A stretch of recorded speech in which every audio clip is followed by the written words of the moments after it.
Hello, everyone. Before we get into this audiobook, I'd really appreciate it if you could hit the subscribe button and drop a like.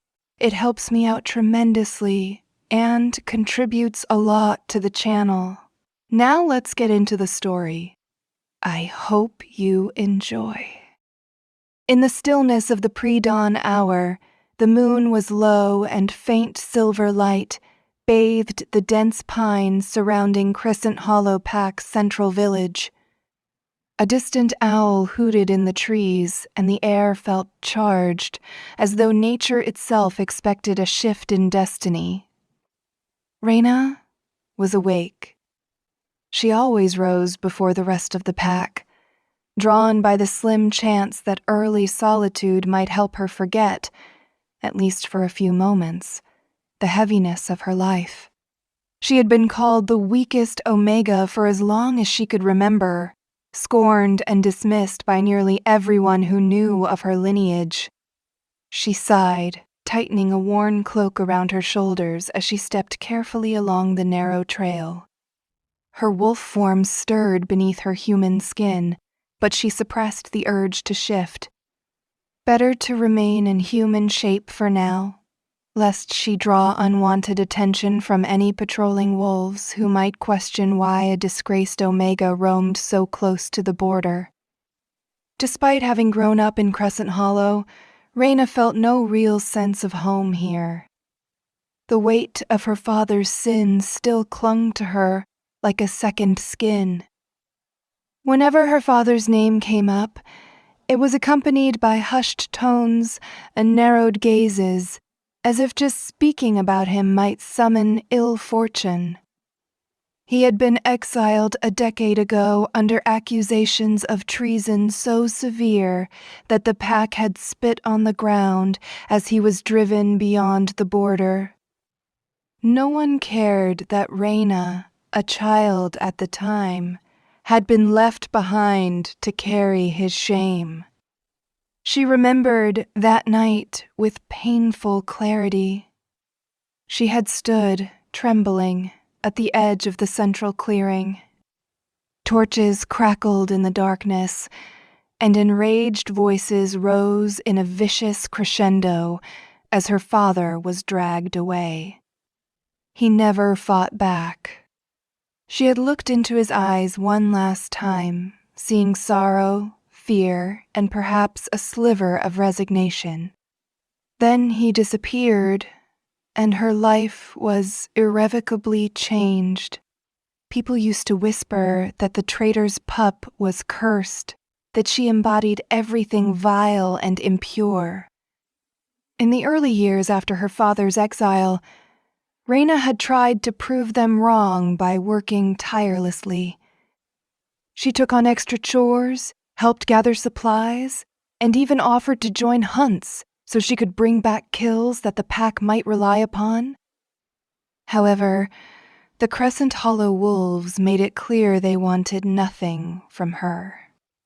Eventually, she learned that staying out of sight was the best she could do, if only to keep the hateful glances at bay. The other Omegas avoided her for fear of being tainted by association. Anyone of higher rank looked down on her, regarding her with suspicion or, worse, a predatory sense of superiority. Over time, Raina's mind forged a shield of quiet endurance. Yet her wolf, hidden deep inside, yearned for acceptance, for a bond that might wipe away the acrid taste of dishonor. That early morning, she arrived at her favorite lookout. It was a rocky plateau that jutted out over the forest canopy. No one else in Crescent Hollow seemed to appreciate the vantage point, and that suited her perfectly. The horizon glimmered with the first hints of dawn. She closed her eyes, inhaling the crisp air that smelled of pine needles, damp leaves, and 1,000 unspoken secrets. For a fleeting moment, she pretended she was free of the scorn that followed her like a shadow. She imagined a life where her father had never been branded a traitor, where the pack had not written her off as worthless, before she even got the chance to prove herself. The fantasy slipped through her fingers, replaced by the reality that in less than an hour, the pack's daily routines would resume.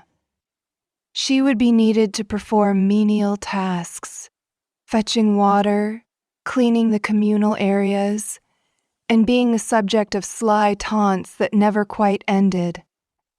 Yet there was a buzz of excitement creeping through the territory. Everyone expected Alpha Jax to return that very day from his extended quest. Jax had been the official Alpha for nearly 3 years, but he'd spent most of that time away, traveling to distant packs and territories rumored to house potential mates who might be destined for him by the moon goddess. He had been searching for something bigger, a fated bond that would elevate the Crescent Hollow pack's status. The elders had whispered of alliances, negotiations, and visits to high councils. Raina had never met Jax, only heard stories. Wolves spoke of him as if he were an unstoppable force, powerful, cunning, loyal to his people above all else. The rumors of his feats were legendary, defeating rogue alphas in single combat, forging pacts with once hostile enclaves, and saving entire villages from the brink of collapse. If even half of those stories were true, then Jax was not someone to be taken lightly. Though Raina had no personal stake in the Alpha's adventures, she could not help but feel a pinch of unease. With the Alpha's return, the pack would fall under a more direct, scrutinizing leadership again. Each rank would be more vigilant, each elder more involved. A new Luna, if Jax had found one, would likely stand as a paragon of grace, skill, and impeccable lineage. On the one hand, the ceremony might temporarily distract the pack from tormenting Raina. On the other, she feared that a new wave of leadership might make her life even harder. After all, a strong Alpha who valued tradition could easily demand a thorough purge of anything deemed disloyal, and who was more suspect than the traitor's daughter. She remained in her quiet place until the sun broke over the trees. Then she forced herself to return to the village, blending into the routine just like she did every morning. She fetched water from the well, delivered it to various huts, and tried to avoid the sneers from the young wolves who regarded her with open contempt. A gray-haired crone who sold herbs smirked at her and muttered something about filthy blood. Raina pretended she did not hear. One of the pack teenagers muttered a jibe about how her father had run off to consort with rogues. She ignored that too. She had grown painfully adept at ignoring such words. Suddenly, the village air tensed. A series of howls echoed from the perimeter, signaling that someone significant had arrived. Raina immediately guessed it was the Alpha's party returning. She lingered near the supply shed, her heart budding with an odd mixture of curiosity and apprehension. From her vantage, she saw a line of wolves emerge onto the main road, leading into the wide central clearing. The man at the front had a commanding presence that seemed to ripple in the very air around him. Alpha Jax. Tall, broad-shouldered, and exuding a quiet self-assurance, Jax walked with a smooth stride that made everyone around him appear lesser by comparison. He wore plain traveling clothes, but the beta and a group of guardians trailed behind him, marking him as indisputable royalty in their domain. Even from a distance, Raina felt the hush that fell over the bystanders. Whispered excitement filtered through the crowd as people flocked to greet him. The elders, robed in ceremonial garments, hurried forward to offer their official salutations. Raina noted that Jax carried no trophy on his arm. There was no radiant female wolf introduced as the newly found mate. She wondered if that meant his journey had been fruitless. She was about to slip away, reluctant to be seen. But then the Alpha's gaze unexpectedly swept across the clearing. Their eyes locked for the briefest second, and a curious pang shot through Raina's body. She was not certain why. Something in his expression, sharp, discerning, with a flicker of warmth, made her breath catch. He turned back to the elders a moment later, and she exhaled, shaking her head as if to clear it. Certainly, she was imagining things. Alpha Jax had no reason to pay attention to her, of all people. The hours that followed were a swirl of activity. The pack held a short gathering to welcome their Alpha home.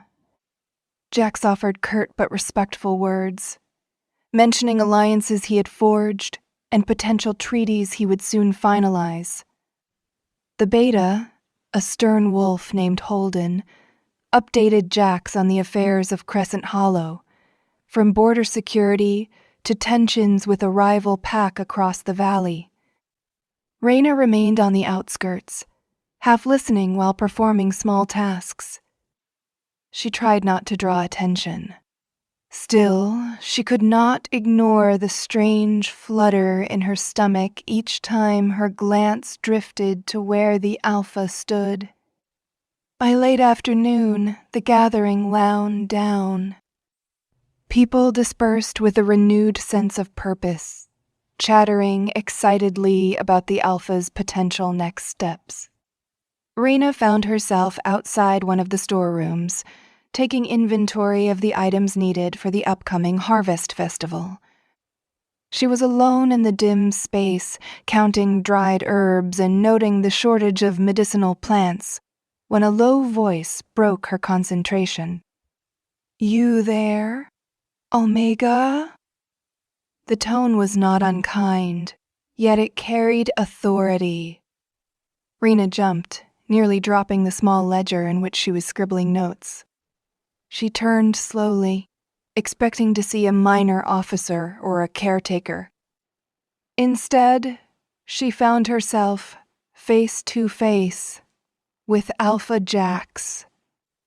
Her pulse throbbed in her ears. He stood in the doorway, tall enough to dwarf her completely, shoulders squared.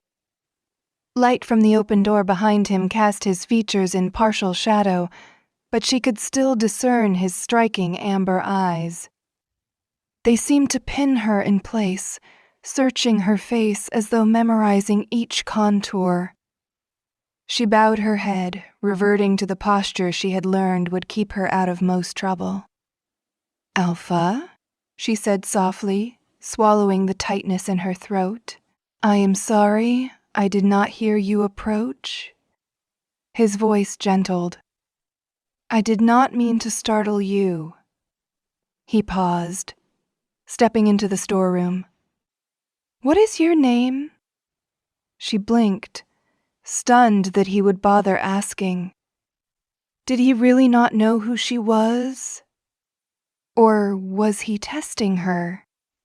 She spoke hesitantly. "Raina. I help maintain supplies and perform tasks for the pack." "Raina," he repeated, like he was tasting the syllables. There was no disdain in his tone, only a quiet curiosity. The close quarters left her no easy escape. Her heart hammered faster each second. Something about his presence sparked feelings she could not decipher, a faint warmth tinged with both excitement and dread. She sensed her wolf awakening inside her, alerted to the Alpha's dominating aura. The tension was thick enough that she tried to lower her gaze, but she felt his stare. It was the strangest sensation. as if a subtle chord in her soul vibrated in response to his attention. An odd hush enveloped them.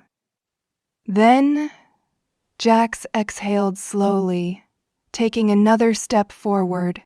His voice dropped so low she barely caught the words.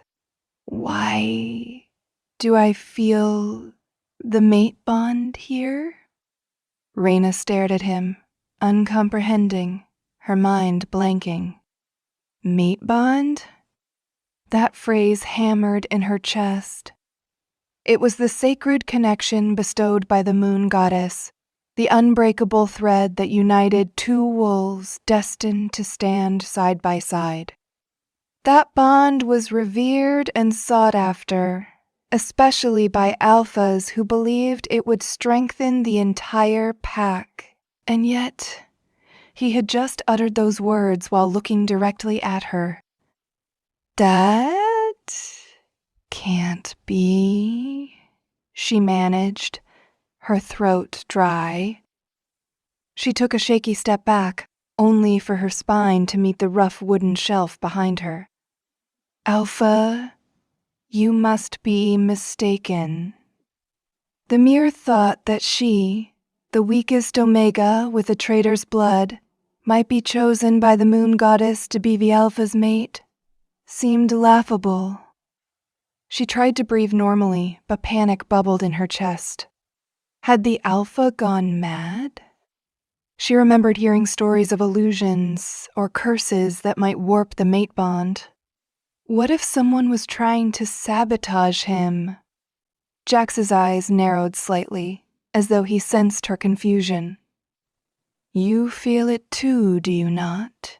He asked gently. She could not speak. She felt an undeniable pull in her chest, like a magnetic force urging her toward him. Every part of her wanted to deny it, to declare that he was delusional. But that pull, faint yet unrelenting, was beyond logic. Panic twisted in her gut. The world seemed to tilt beneath her feet, and for a moment, she feared she might pass out. This had to be some cruel trick of fate. He reached for her hand, barely grazing her fingertips. The warmth of his skin sent a jolt through her entire body. Raina pulled back on instinct. Alpha, she whispered in a shaky voice. There is a mistake. I'm not what you think I am. She could not form coherent sentences. Terrified tears stung her eyes because she knew the pack's reaction would be catastrophic if this claim was genuine. But Jax shook his head, a firm resolution lighting his gaze. This is no mistake. I have traveled across distant territories, searching for something I believed the moon goddess withheld from me. Now I see that what I sought was here all along. He exhaled, studying her. I sense your fear, Raina. I know what the others say about you, but the mate bond does not lie. His unwavering assertion made her tremble. She saw no trace of doubt in his expression, only a quiet certainty that threatened to upend her entire existence. She sank back against the shelf, pressing her palms against the rough wood for some semblance of stability. This was not how mates were supposed to be discovered. Usually it happened in a public moment. The Alpha would appear, meeting eyes with a glorious female wolf, in the midst of a festival or a sparring match, and the entire pack would cheer. Instead, here she stood, cornered in a storeroom, feeling as though the floor might vanish beneath her. Before she could speak again, the Beta Holden approached from behind the door, clearing his throat. Alpha, he said, his voice thick with urgency, you are needed in the main hall. The elders want a formal debriefing of your journey. He paused as he noticed Raina pressed against the shelf. A flash of confusion and alarm crossed his face. Is something wrong here? Jax turned, back rigid. The strong lines of his shoulders told Raina that he had no intention of hiding the discovery. No, he said, but something extraordinary has happened. He glanced over his shoulder at Raina, the corners of his mouth set in determination. Holden, I have found my mate. It felt as if time froze. The beta's expression shifted rapidly from confusion to outright disbelief. Your mate? His gaze went from Jax to Raina, who had never felt so exposed. She kept her head lowered, but she felt Holden's baffled stare. To him, this had to appear as an impossibility.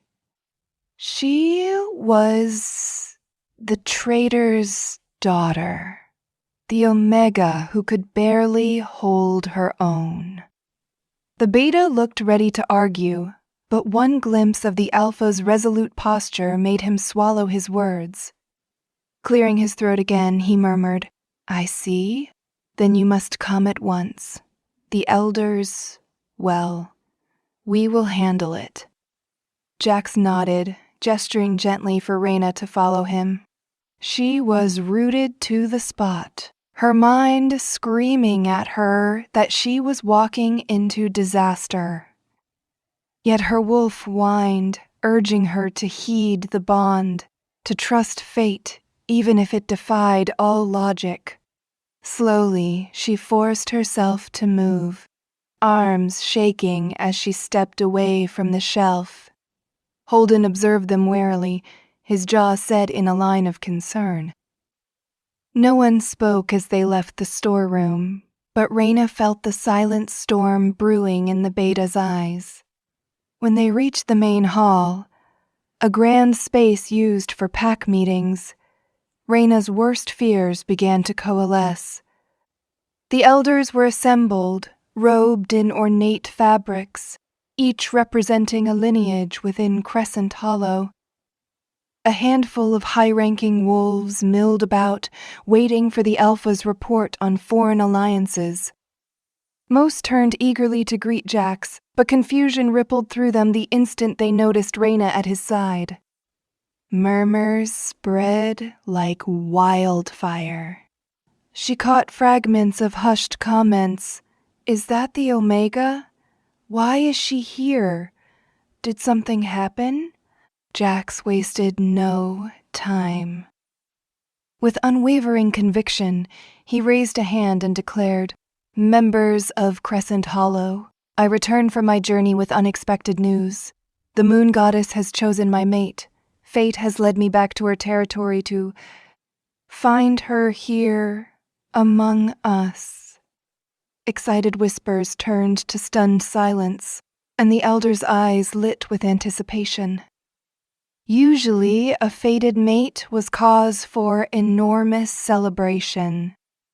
Even as an Omega, Raina knew how sacred that union was. But the moment Jax gestured to her, the hush in the room became suffocating, every face contorted with shock. A few parted their lips in open outrage. Alora, one of the oldest elders, fixed Raina with a look of utter incredulity.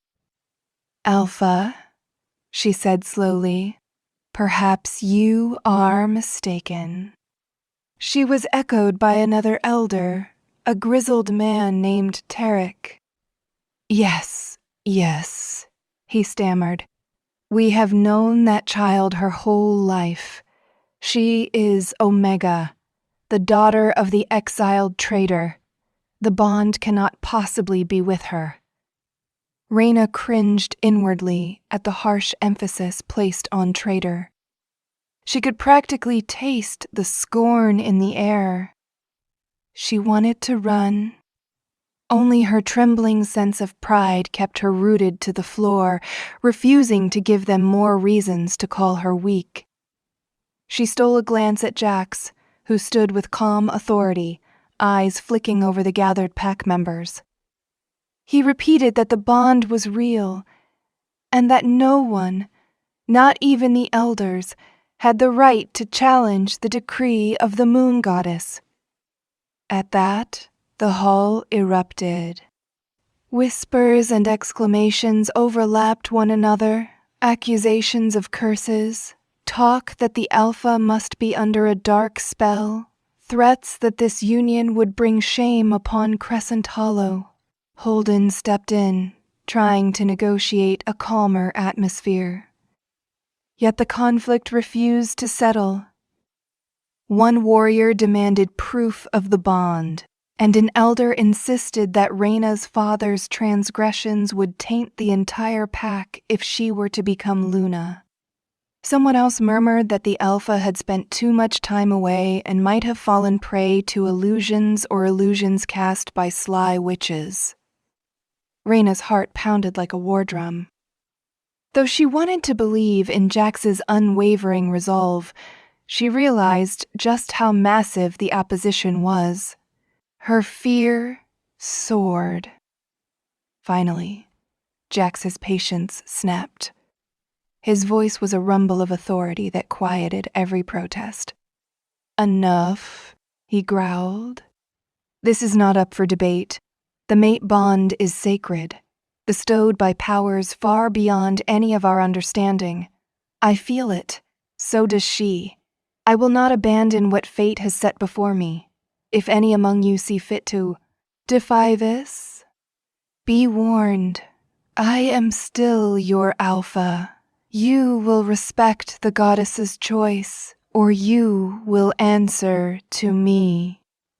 The thunderous rebuke stifled even the most outraged elder. An uneasy hush settled in the chamber. Alora, looking displeased, bowed her head slightly, perhaps acknowledging that she lacked the authority to override the Alpha's claim. Yet the flicker of resentment in her eyes did not diminish. Tarek set his jaw and said nothing, but Raina could feel the rancor radiating off him. She suspected that this confrontation was far from finished. With the immediate uproar quelled, Jax extended a hand toward Raina. She hesitated only a second before stepping forward, ignoring the stony glares cast her way. Jax turned toward the crowd and announced that he would hold a formal ceremony in the coming weeks to establish Raina as Luna, in line with pack tradition. He spoke as though he refused to be swayed by any condemnation. Watching him in that moment, Raina felt something akin to awe.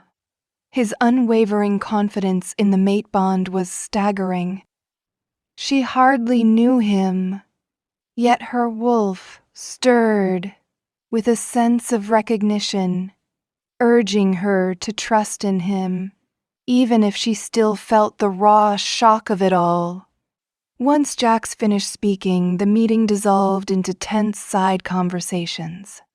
People drifted out in clusters, some casting dark looks in Raina's direction, others shaking their heads in disappointment. She caught bits of conversation. "This is going to bring the entire pack to ruin. I always knew she would be trouble. He must have lost his mind."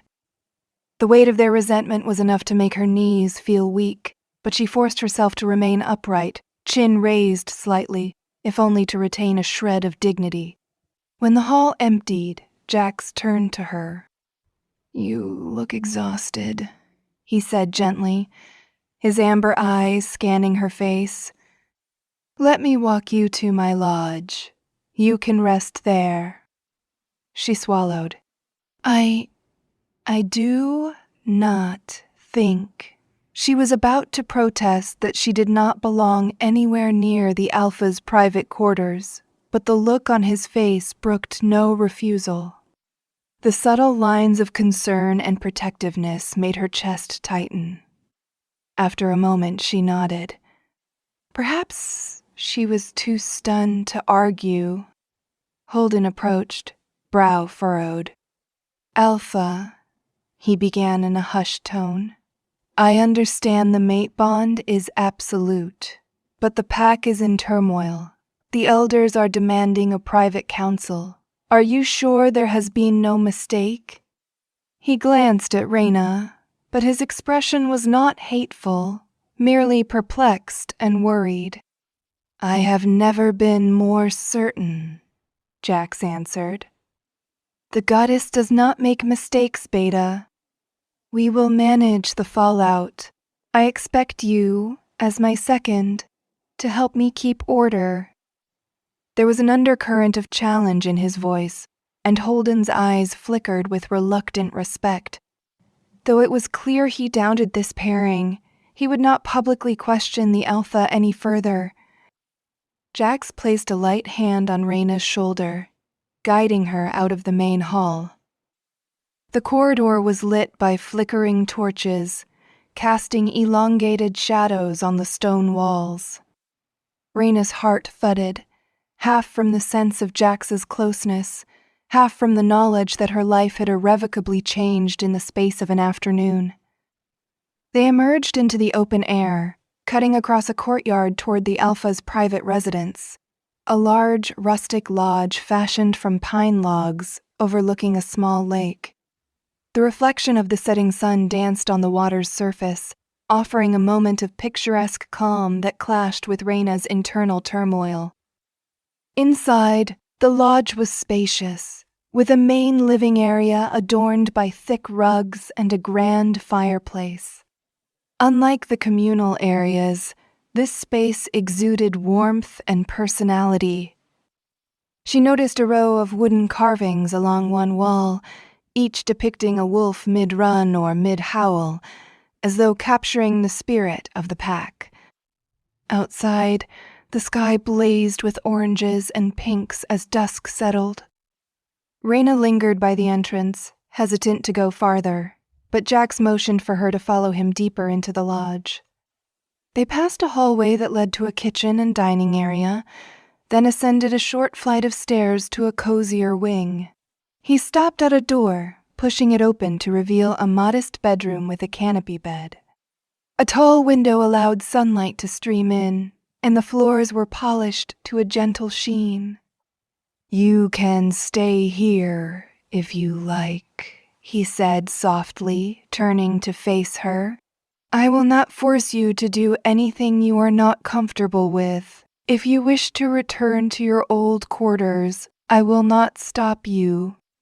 But you must know the rest of the pack is in an uproar. I want you safe. It might be best if you remain close by until things settle. Her mind churned. For most of her life, no one had ever been particularly protective of her. Yet here was the Alpha offering her a safe haven, even though his own people roiled with hostility at the news of their bond. She felt a pang of guilt, as though she were somehow burdening him by existing. At the same time, she could not deny the relief that coursed through her. Her old sleeping corner was a cramped, drafty space in the servants' quarters. This place felt like an entirely different universe. Despite her insecurities, she nodded slowly. Jax's expression softened. Good, he said, stepping back into the hall. Take a moment to settle. I need to speak with my beta and a few of the elders about how to proceed. I will return soon. He lingered a moment, as though uncertain if he should say more, then quietly left, shutting the door behind him. Alone, Raina released a shuddering breath she had been holding in. Her knees felt like jelly. She wandered over to the window, watching the last colors of daylight fade beyond the tall pines. The magnitude of what had happened hit her all at once, and her chest constricted with anxiety. This was not a happy union that the pack would celebrate with open arms. She could still see the elders' incredulous expressions, hear the fierce condemnation behind their every word. Still, The mate bond pulsed softly within her, comforting in its own strange way. She remembered the moment Jax had touched her fingertips in the storeroom, the jolt of heat that coursed through her. She could not deny that something inside her had responded. Eventually, she sank onto the edge of the bed. Though exhaustion pulled at her, sleep seemed impossible. Her mind spiraled with questions. What did this mean for her future? Could she be a Luna, knowing half the pack despised her heritage? Would the secrets of her father's disgrace be dredged up all over again? She recalled the day he was exiled, his quiet, stoic acceptance, and the tears that streamed down his face as he was forced out of the territory. Could it be that this so-called bond was another test from the moon goddess, one that would prove whether the traitor's line deserved redemption or final damnation? She shifted her attention to the faint sounds outside the lodge. Footsteps pounded across the courtyard, urgent voices drifting on the breeze. Raina realized that Jax was likely facing down an onslaught of enraged counselors who demanded an immediate retraction of his claim. She wondered what he would say to them. The Alpha had seemed so steadfast, but the entire pack was turning on him. A sinking feeling twisted in her gut. She closed her eyes, letting her thoughts wander. Images of her father merged with the memory of Jax's unwavering stare. She felt caught between two worlds, her old identity as the scorned Omega, and this bizarre new role she neither understood nor had prepared for. A while later, she rose and wandered around the bedroom, her fingers tracing the sturdy pine bedposts and the embroidered quilts that covered the mattress. Everything smelled faintly of cedar and sunshine, a warm presence that clashed with her swirling emotions. In the corner of the room, there was a small bookshelf lined with volumes on pack history, lore, and even a few well-worn novels. She drew one out at random, flipping through the yellowed pages. Nothing registered her mind was too chaotic. After a moment, she placed it back. Eventually, hunger gnawed at her stomach. She realized it was likely past the dinner hour.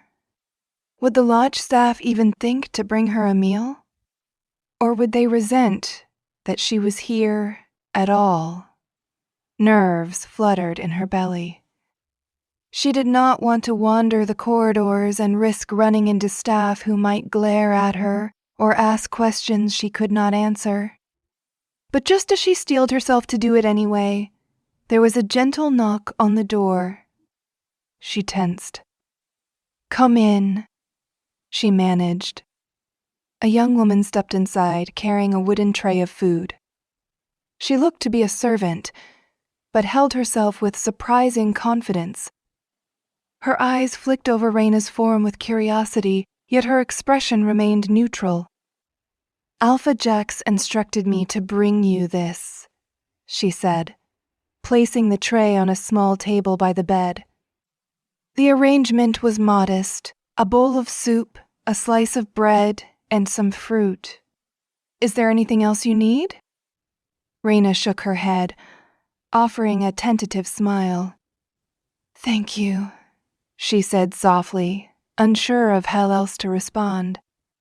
The woman gave a polite nod, lingering as though she wanted to say more, but then she slipped out into the hallway without further comment. Raina's stomach growled at the smell of the savory broth.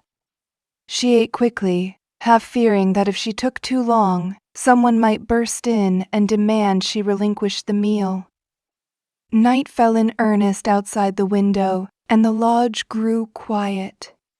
Despite her anxiety, weariness settled over her limbs, and she decided to attempt resting. She removed her cloak and boots, setting them carefully aside, then slipped under the soft blankets.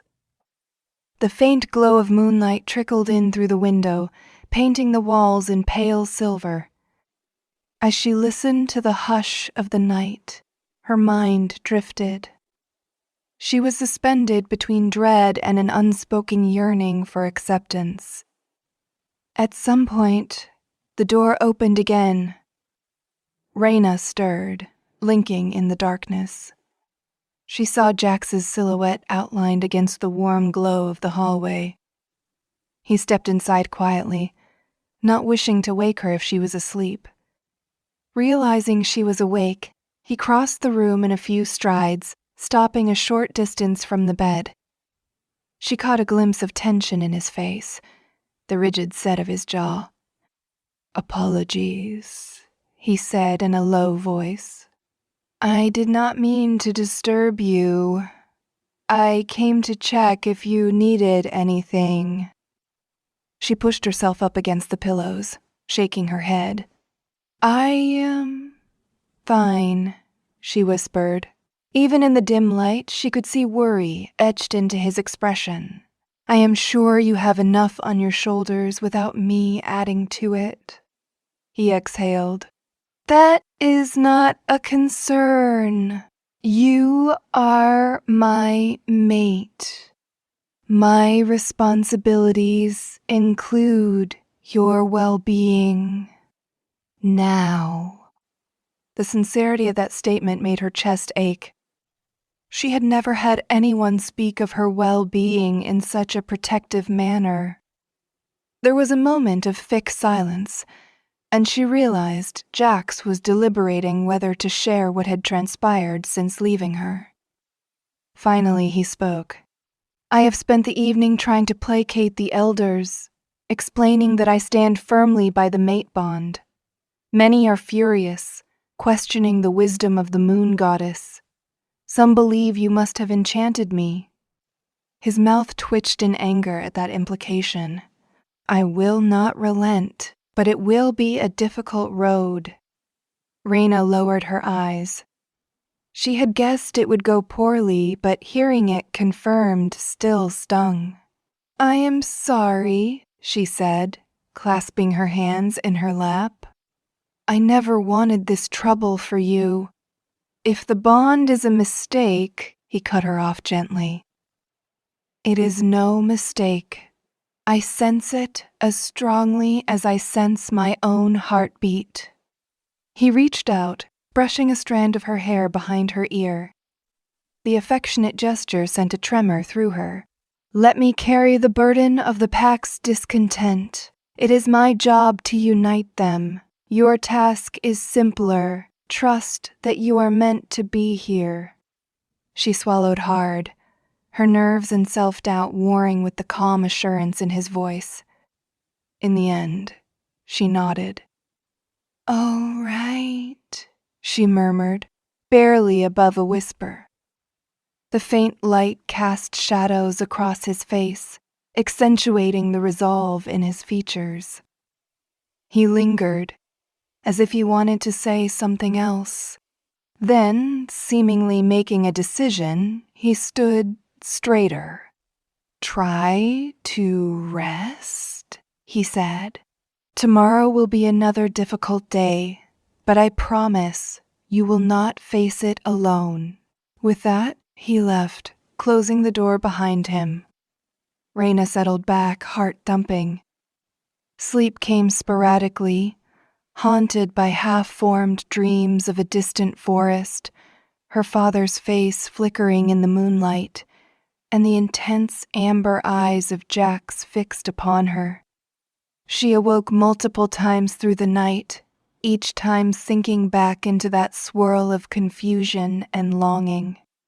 By dawn, she had dozed only in fitful intervals, mind still reeling from the revelation that she, the most ostracized wolf in Crescent Hollow, was deemed the Alpha's chosen mate. The morning sun found Raina standing by the wide window, her arms wrapped around herself as she observed the lodge's courtyard. Already, she spotted glimpses of wolves hustling about, no doubt carrying fresh gossip of their Alpha's shocking choice. Her stomach twisted, though she tried to appear calm. She reminded herself that running away would solve nothing. If she fled, it would confirm every suspicion that she was never worthy. She inhaled deeply, trying to summon some spark of courage. If Jax intended to fight for her, then perhaps she owed it to both of them to do the same. Slipping out of the bedroom, she ventured down the stairs, unsure where to go. The lodge was mostly quiet. No servants bustled about, though she could smell something cooking in a distant part of the house. She made her way toward the main living area, drawn by the morning light pouring in through tall windows. There, she found Jax, standing before a table piled with scrolls and parchment. He glanced up as she approached, offering a small but genuine smile that made her pulse flutter. "You slept?" he asked. "Not well," she admitted. "But I appreciate the room." He nodded, gesturing for her to join him at the table. Spread across the surface was a map of Crescent Hollow's territory, with small markers indicating patrol routes and boundary lines. There were also letters sealed with various insignias, likely correspondence from allied or rival packs. Raina took in the complexity, feeling a pang of awe at the Alpha's responsibilities. "I have to organize everything I missed during my travels," Jax explained, rubbing the bridge of his nose. "The elders are on edge. They want to see swift leadership, yet they are also undermining me because of my mate choice." His voice was tight with frustration. "You need not concern yourself with these details. I only want you to feel safe here." She studied the map, noting how far the territory stretched: woodlands to the north, open meadows to the east, mountain ridges along the west. "I do want to learn," she said quietly, surprising even herself with the admission. If I am to be your mate, I should understand the responsibilities." Jax arched an eyebrow, then gave a short nod. "Oh, right. Sit. I will show you what I can." Something in his expression told her he was pleased, though the worry in his eyes had not faded. She pulled up a chair, tentatively, and listened as he spoke about the tension with neighboring packs, the need to guard trade routes, and the possibility of forging new agreements. His voice steadied as he explained these matters, and she found herself drawn in. Somehow, focusing on practicalities lessened the tremors of fear still rattling in her mind.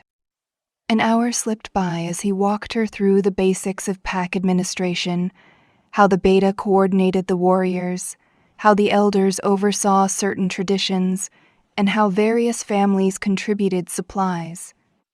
She asked a few cautious questions, feeling shy yet determined to grasp at least some of the bigger picture. Jax answered patiently, occasionally referencing how Luna normally helped facilitate communal harmony and managed internal disputes. The mention of her father's name, or the notion of her stepping into such a high role, hung unspoken in the air. Nonetheless, she sensed that Jax wanted her to understand there was a path forward, one that demanded resilience in the face of naysayers. However, just as she felt a sliver of confidence forming, the lodge door swung open and Beta Holden stormed in, tension etched across his face. He barely spared Raina a glance before turning to Jax. "Alpha," he said brusquely, "the elders are assembling at the council pavilion. They demand your immediate presence. Apparently there has been an incident. Something about a skirmish near the southwestern border." Jax frowned, rolling up the map. Tell me everything. Holden hesitated, his eyes flicking to Raina. There are rumors a rogue was sighted on our land. The southwestern control was attacked. The details are unclear, but the elders are blaming your preoccupation with the mate bond as a sign of weakness that emboldened our bay. Enemies. Raina stiffened at that last statement.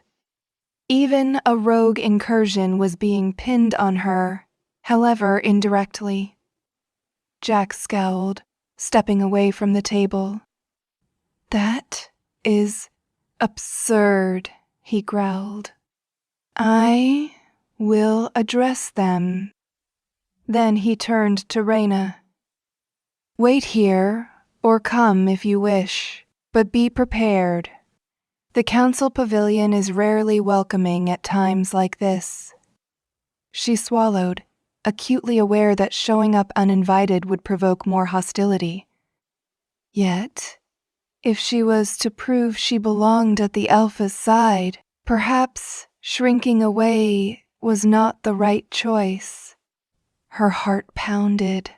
I will come, she said at last, ignoring the flicker of doubt in Holden's eyes. All right, Jax conceded, leaving them out.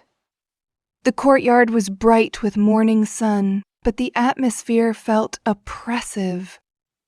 Word had spread that a rogue had crossed their borders, and tension buzzed in the air like static.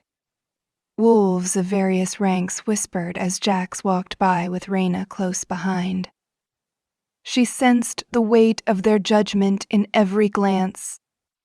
But she kept her head up, reminding herself that shrinking away would only confirm their suspicion that she was not worthy. The council pavilion was an open, circular structure on a slightly elevated rise near the main clearing. Its roof was supported by thick wooden pillars carved with the pack's history. Normally used for formal gatherings, it had become a hub of agitation. Elders stood in small clusters, engaged in heated debate, while a ring of younger warriors hovered at the edges. The moment Jax and Raina arrived, all eyes turned on them. The hush that fell was palpable. Tarek and Alora, two of the most influential elders, stepped forward. Tarek's bushy brows were furrowed, and Alora's face was ashen with displeasure. Holden stood at Jax's side, arms folded. Raina felt the tension coil tighter. We have suffered an intrusion, Tarek began, voice taut. A rogue wolf attacked one of our patrols and fled before being apprehended. One guard is injured, but he will survive. The point is, we suspect that external threats see us as weakened. They see the Alpha's unorthodox mate claim as a sign that our leadership is in disarray, or perhaps they simply seized an opportunity when you were absent. Jax replied coolly. Rogues test borders all the time. You cannot lay every ill at Raina's feet. Alora's lips thinned. She cast a scathing look at Raina. We are not assigning blame for the rogue, but we cannot ignore the ripple effect of your choice. This has shaken the pack's faith in your leadership. You have an Omega, one from a disgraced bloodline, proposed as Luna. Outsiders talk. Alpha. They question our strength. If an exile's daughter can become your mate, what does that say about the pack's standards?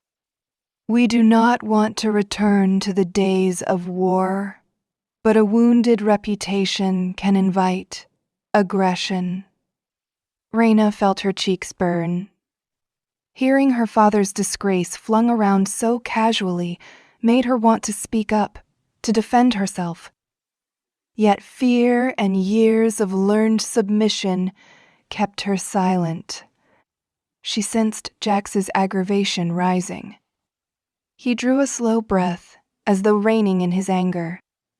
"You forget that the mate bond does not concern external gossip," he said, his voice dangerously calm. "It is beyond our control. If Crescent Hollow's reputation is truly so precarious, then we have bigger problems than who I claim as mate." The challenge in his words made Tarek's nostrils flare. Alora pursed her lips. "Alpha," Tarek said, struggling to keep his tone respectful. "This is not about arbitrary social norms. We all revere the moon goddess. But the union she has forced upon us might be tainted by the legacy of betrayal."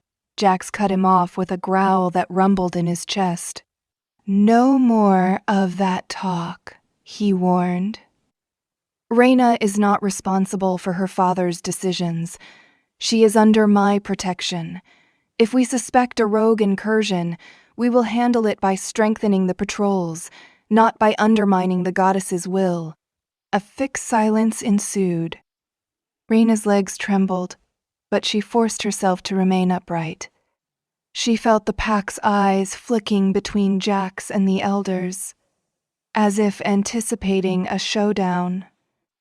Even Holden, standing quietly at Jax's side, looked uneasy. Alora finally spoke, her tone measured. "Very well, Alpha, but as an elder, I demand you call for a formal hearing if you wish to elevate Raina to Luna. The pack must be assured of her loyalty. The ceremony alone will not suffice. We need to vet her. It will ease tensions and perhaps quell any notion that this pack is leaderless." A wave of horror swept through Raina at the idea of being subjected to a formal hearing. Yet Jax nodded stiffly. "If that is what you require, so be it," he said. "But understand this, my decision stands. The mate bond is real. Disrespect toward her is disrespect toward me." Alora inclined her head just enough to show acquiescence, though her eyes remained frosty. Tarek, for his part, seemed displeased but powerless to challenge Jax directly. A handful of other elders hovered, silent yet clearly aligned with their leaders. The tension hung in the air like a storm cloud. Outside, a small crowd of curious pack members lingered, having witnessed enough to spread the news that the Alpha was clashing with the elders over his Omega mate.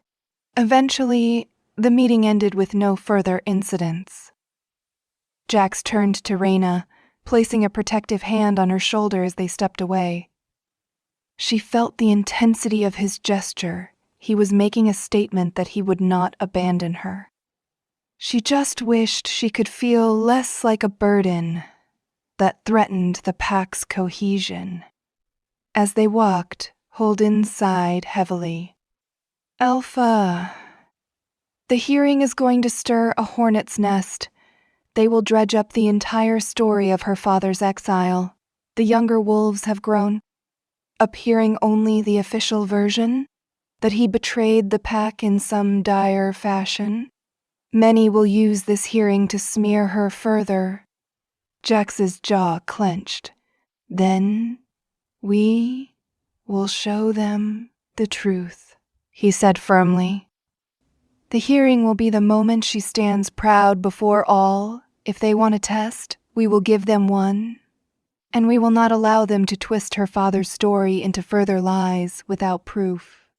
His eyes flicked to Raina, who managed a small nod, heart pounding. She appreciated his confidence, but she could not quell the apprehension swirling inside her. They returned to the Alpha's lodge, where tensions were marginally lower, but Raina could still feel the sense of watchfulness among the staff.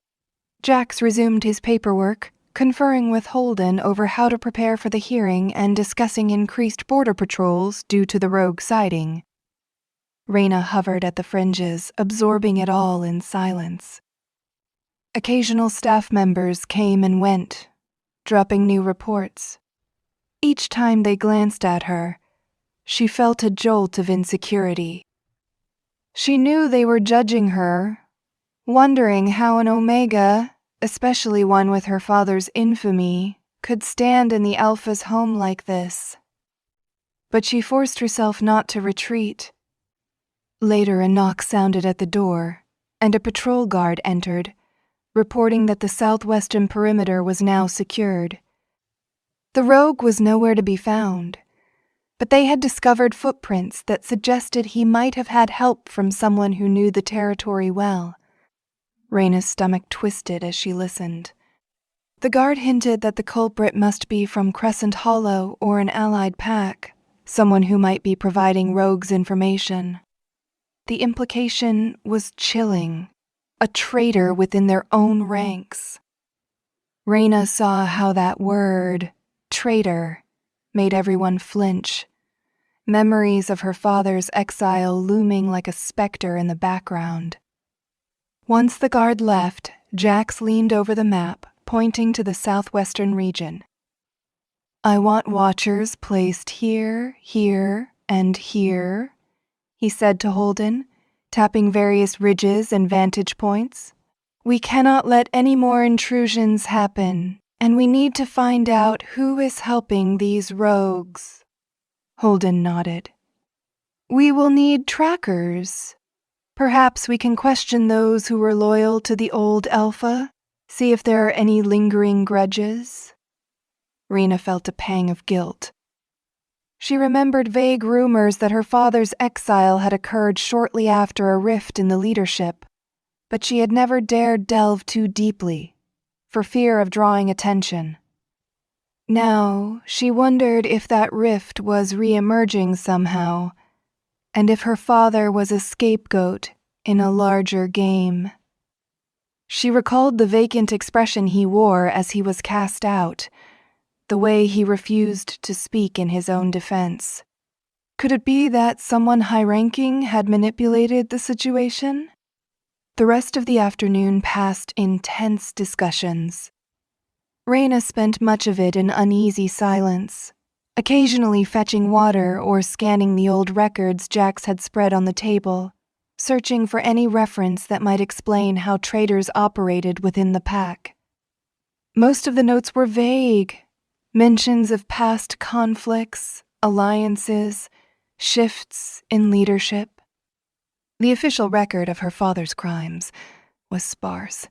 A single line labeling him guilty of collusion with outsiders. She felt bitterness welling up.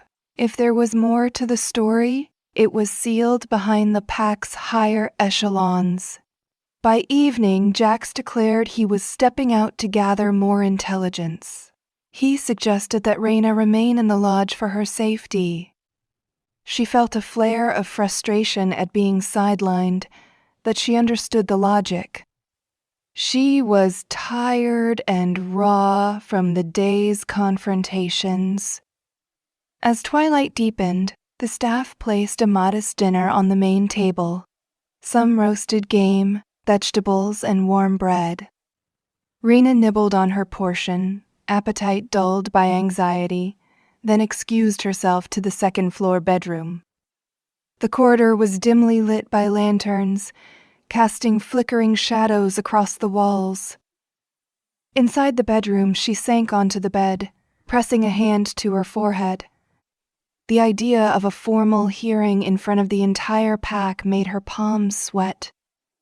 She knew many would relish the chance to watch her squirm, to remind her of her father's alleged crimes. Closing her eyes, she tried to calm the swirl of memories. That night, all those years ago, the crackling torches, the hateful shouts, her father's anguished last glance in her direction. And now, after years of living as an outcast, she was suddenly expected to stand in front of the same people who had made her life miserable, hoping to prove a bond with their Alpha. Restless, Raina rose and approached the window. The moonlight washed over the courtyard, revealing silhouettes of patrolling warriors. In the distance, the forest canopy rustled in a nocturnal breeze. She thought of Jax out there somewhere, investigating leads and dealing with elders who likely challenged his every move. What had he done to deserve such chaos, aside from believing in the mate bond? Her heart clenched. A part of her longed to prove him right, to show that she was not the worthless Omega everyone thought. But the fear of failure, of letting him down, weighed heavily on her. She found her gaze lifting to the moon itself, a luminous orb framed in the star-speckled sky. The legends said the moon goddess guided the fates of all wolfkind, forging bonds that transcended worldly concerns. Was it really possible that such a divine power had paired her with the Alpha? She pressed her lips together, tears pricking at her eyes. If there was a reason behind this cosmic decision, she desperately hoped it would become clearer soon. Eventually, the door opened again. She turned, heart jumping until she recognized Jax. He looked tired, a thin line of tension etched between his brows. I spoke with a few watchers. No new leads, he said quietly, leaning against the doorway. But I did learn the hearing is set for 3 days from now. The elders want it handled swiftly. Raina swallowed, her mouth dry. 3 days? She echoed, her voice barely audible. That was no time at all to prepare for the storm that would descend upon her. She could already imagine the pointed questions, the demands for proof she was not a traitor's puppet. Jax approached, hesitated, then gently rested a hand on her shoulder. I can see this frightens you, he murmured. I will stand beside you the entire time. They will not dare harm you. If the hearing is the only way to quell the uproar, then let us face it head-on. She closed her eyes, inhaling the comforting scent of pine and earth that clung to him.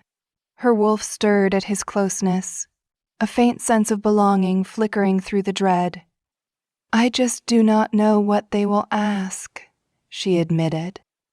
I do not know the truth behind my father's exile. They will paint me as an extension of his crimes. Then we will find the truth, Jax said firmly. We have 3 days. We can scour the old records, question those who were present back then. Even if we cannot unearth every detail, we might find enough to cast doubt on the official story. In any case, your father's past is not yours. I will not let them condemn you based on rumors. His unwavering tone sparked a glimmer of hope inside her. She found herself nodding, leaning imperceptibly closer to him. All right, we will try. A soft hush settled between them. She sensed a protective warmth radiating from Jax, the Alpha who had returned from his quest only to discover a fate more tumultuous than he ever expected. They were both caught in the throes of a bond that neither of them had chosen, yet both seemed compelled to defend. Finally, Jax withdrew, his amber eyes reflecting an intensity that made her heart flutter. Rest, he advised. Tomorrow we begin preparing. We will face the hearing and whoever is plotting against this pack together. She nodded, biting her lip. After he left, the silence pressed in, but this time it was tinged with a fragile sense of resolve. The next few days would be a crucible, forging or breaking her. She forced her mind to steady, reminding herself that for all the scorn and hostility, she was no longer alone. The Alpha had chosen her, and if she could somehow rise to meet this challenge, she might finally break free from her father's shadow. She extinguished the lamp, letting the moon's glow wash over the room. Tomorrow, she would begin the search for answers, forging a path that might redeem her father's name, or at least shield her from accusations of inherited treason. Whatever dangers lurked within the pack, whatever secrets roiled in the shadows, Raina promised herself she would not run. With that unspoken vow echoing in her heart, she lay down and willed herself to find strength in the soft call of the night. Somewhere beyond the bedroom window, the world was changing, and a single Omega, scorned and shamed, was about to step onto a stage she had never imagined. Morning broke in muted grays and blues, the sky streaked with low-hanging clouds that threatened rain. Raina awoke with a deep sense of unease, as though her own heartbeat echoed the tension resonating across Crescent Hollow territory. She had dreamt of prowling through endless corridors lined with watchful eyes, each door concealing some dark secret. The hazy feeling lingered as she rose, splashed water on her face, and tried to brace herself for a day of uncertainty. Downstairs, she found Jax already seated at a large wooden table in the living area, reviewing documents by lantern light. A modest breakfast of porridge, bread, and dried fruit was laid out, though he appeared too preoccupied to eat much. He looked up when she approached, offering a faint smile that carried shadows of worry. "Morning," he said, beckoning her closer. "I have been sifting through old records. There is not much here about your father's exile. I suspect the more detailed files are held by the elders in the restricted section of the archives." Raina nodded, her stomach in knots. "That is not surprising," she replied quietly. "They keep everything about him under lock and key. The official story is that he was caught conspiring with outsiders, but I never learned what evidence they had. It could all be speculation, for all I know." Jax leaned back in his chair. "If we are going to prepare for the hearing, I need to understand the full timeline. We know he was exiled around the time the previous Alpha died under suspicious circumstances. That Alpha's death was attributed to an illness, but I have heard conflicting accounts." He rubbed his temples as though battling a migraine. "We have to proceed carefully. The elders guard their secrets fiercely." Raina sank into a chair beside him, trying to quell the chill in her veins. "Maybe there are others who remember the details. Lower-ranking wolves who might talk to us, or acquaintances of my father who could shed light." She paused. "Assuming we can find anyone willing to risk the elder's wrath." Jax nodded. "It is worth a try. Meanwhile, the border situation also demands my attention. I am dispatching more patrols, which means I will be occupied for part of the day. You could ask around among the Omegas or older pack members while I am away, but be cautious. Some might twist your questions to claim you are stirring trouble." She swallowed, sensing the precarious balance. If she poked around too directly, rumors might spread that she sought to exonerate her traitorous father, fueling more suspicion ahead of the hearing. Still, she saw no alternative. "I will be careful," she promised. He reached across the table, lightly clasping her hand. The gesture was gentle, yet it calmed the jittery pulse racing in her wrist. "We will figure this out," he said, his amber eyes steady. "I need you to know that I do not regret finding you. Whatever storms come our way, we will weather them." She felt her throat tighten. Never in her life had someone expressed such unwavering support. The words warmed her, a flicker of solace in a tumultuous sea. She gave a tiny nod, momentarily unable to speak. After breakfast, Jax departed with Holden to organize the expanded patrols. Raina took a deep breath and decided she would head into the village. She could not hide in the lodge all day, especially with the hearing looming. Stepping outside, she noted the overcast sky and the crisp bite of the wind. Rain threatened, but she would not be deterred. As she made her way along the winding paths, she braced herself for the stairs. She was not disappointed. Wolves paused mid-conversation to gawk at her. Some wore expressions of open hostility, while others simply looked stunned that she dared venture out of the Alpha's lodge. Whispers trailed her. That is her, the cursed Omega, Alpha's mistake. She kept her spine straight, refusing to quicken her pace, though every instinct screamed at her to flee. Her first stop was the communal storehouse, where she used to do odd jobs. A handful of Omegas were there, sorting through crates of dried foods and storing fresh produce.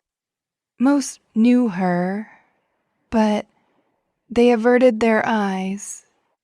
One woman, older and usually kind, glanced at Raina with pity and muttered that it would be best if she left, for fear of trouble. Raina forced a polite smile and said she only wanted to help for a little while. The older woman shrugged uncomfortably but did not protest further. Raina spent an hour stacking crates and clearing debris around the storehouse. During that time, she tried to gauge if anyone might recall details of her father.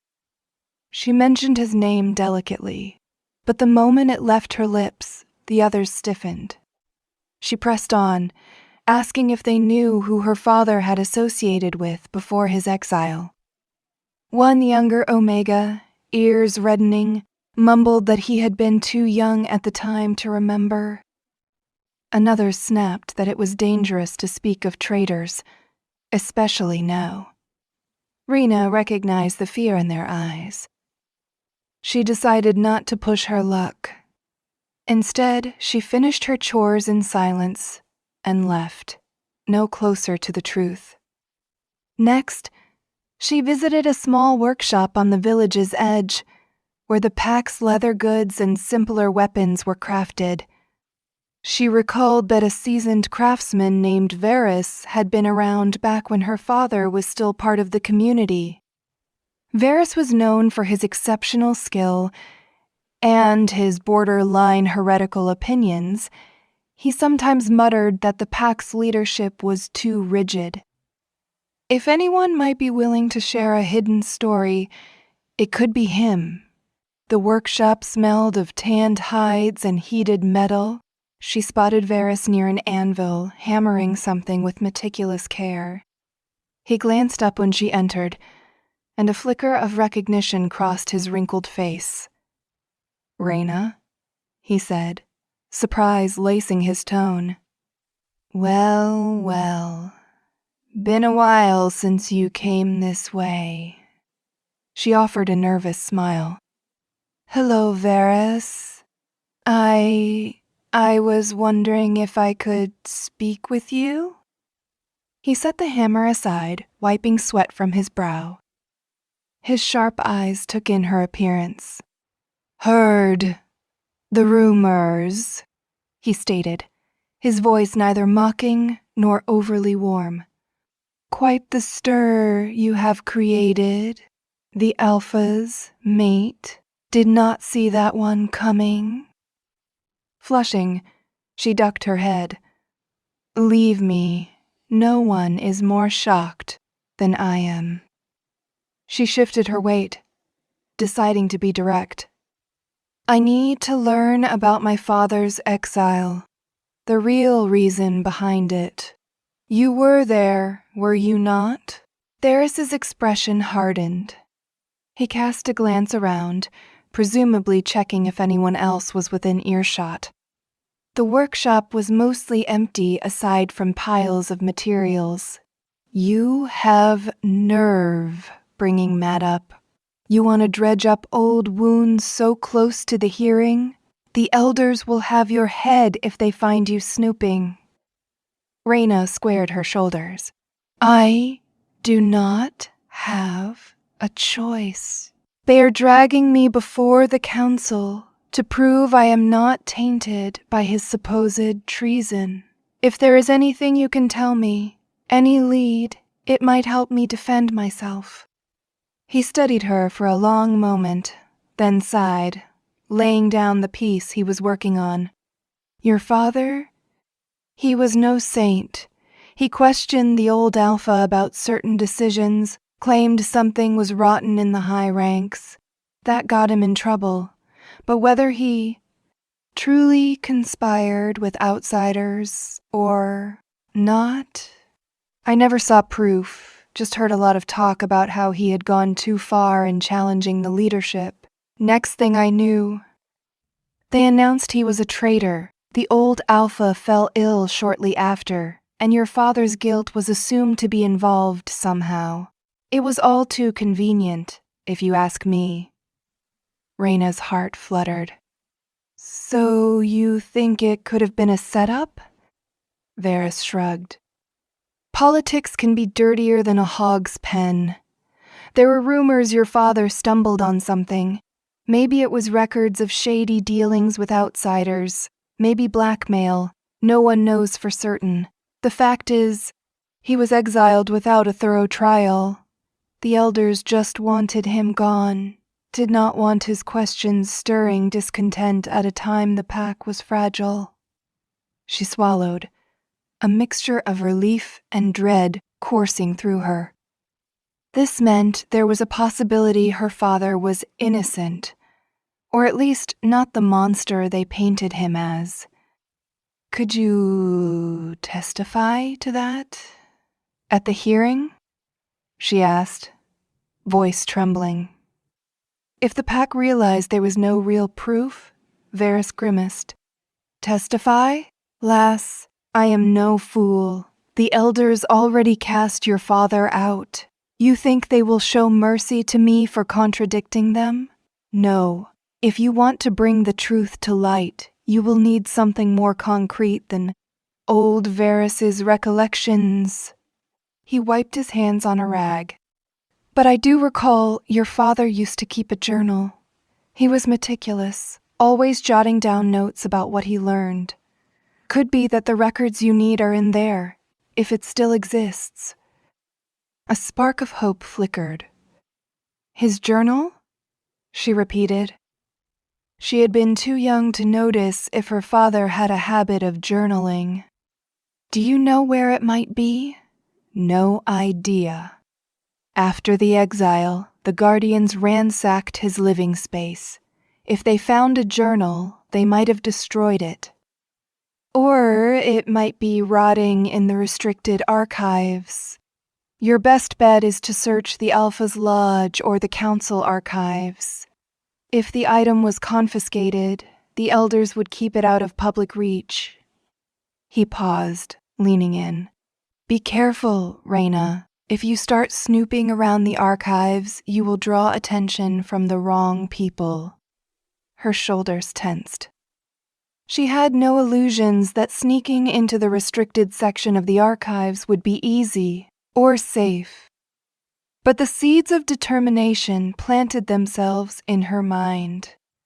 If there was even a chance her father's journal survived, it might hold revelations that could clear her name. She thanked Varys quietly and headed for the door.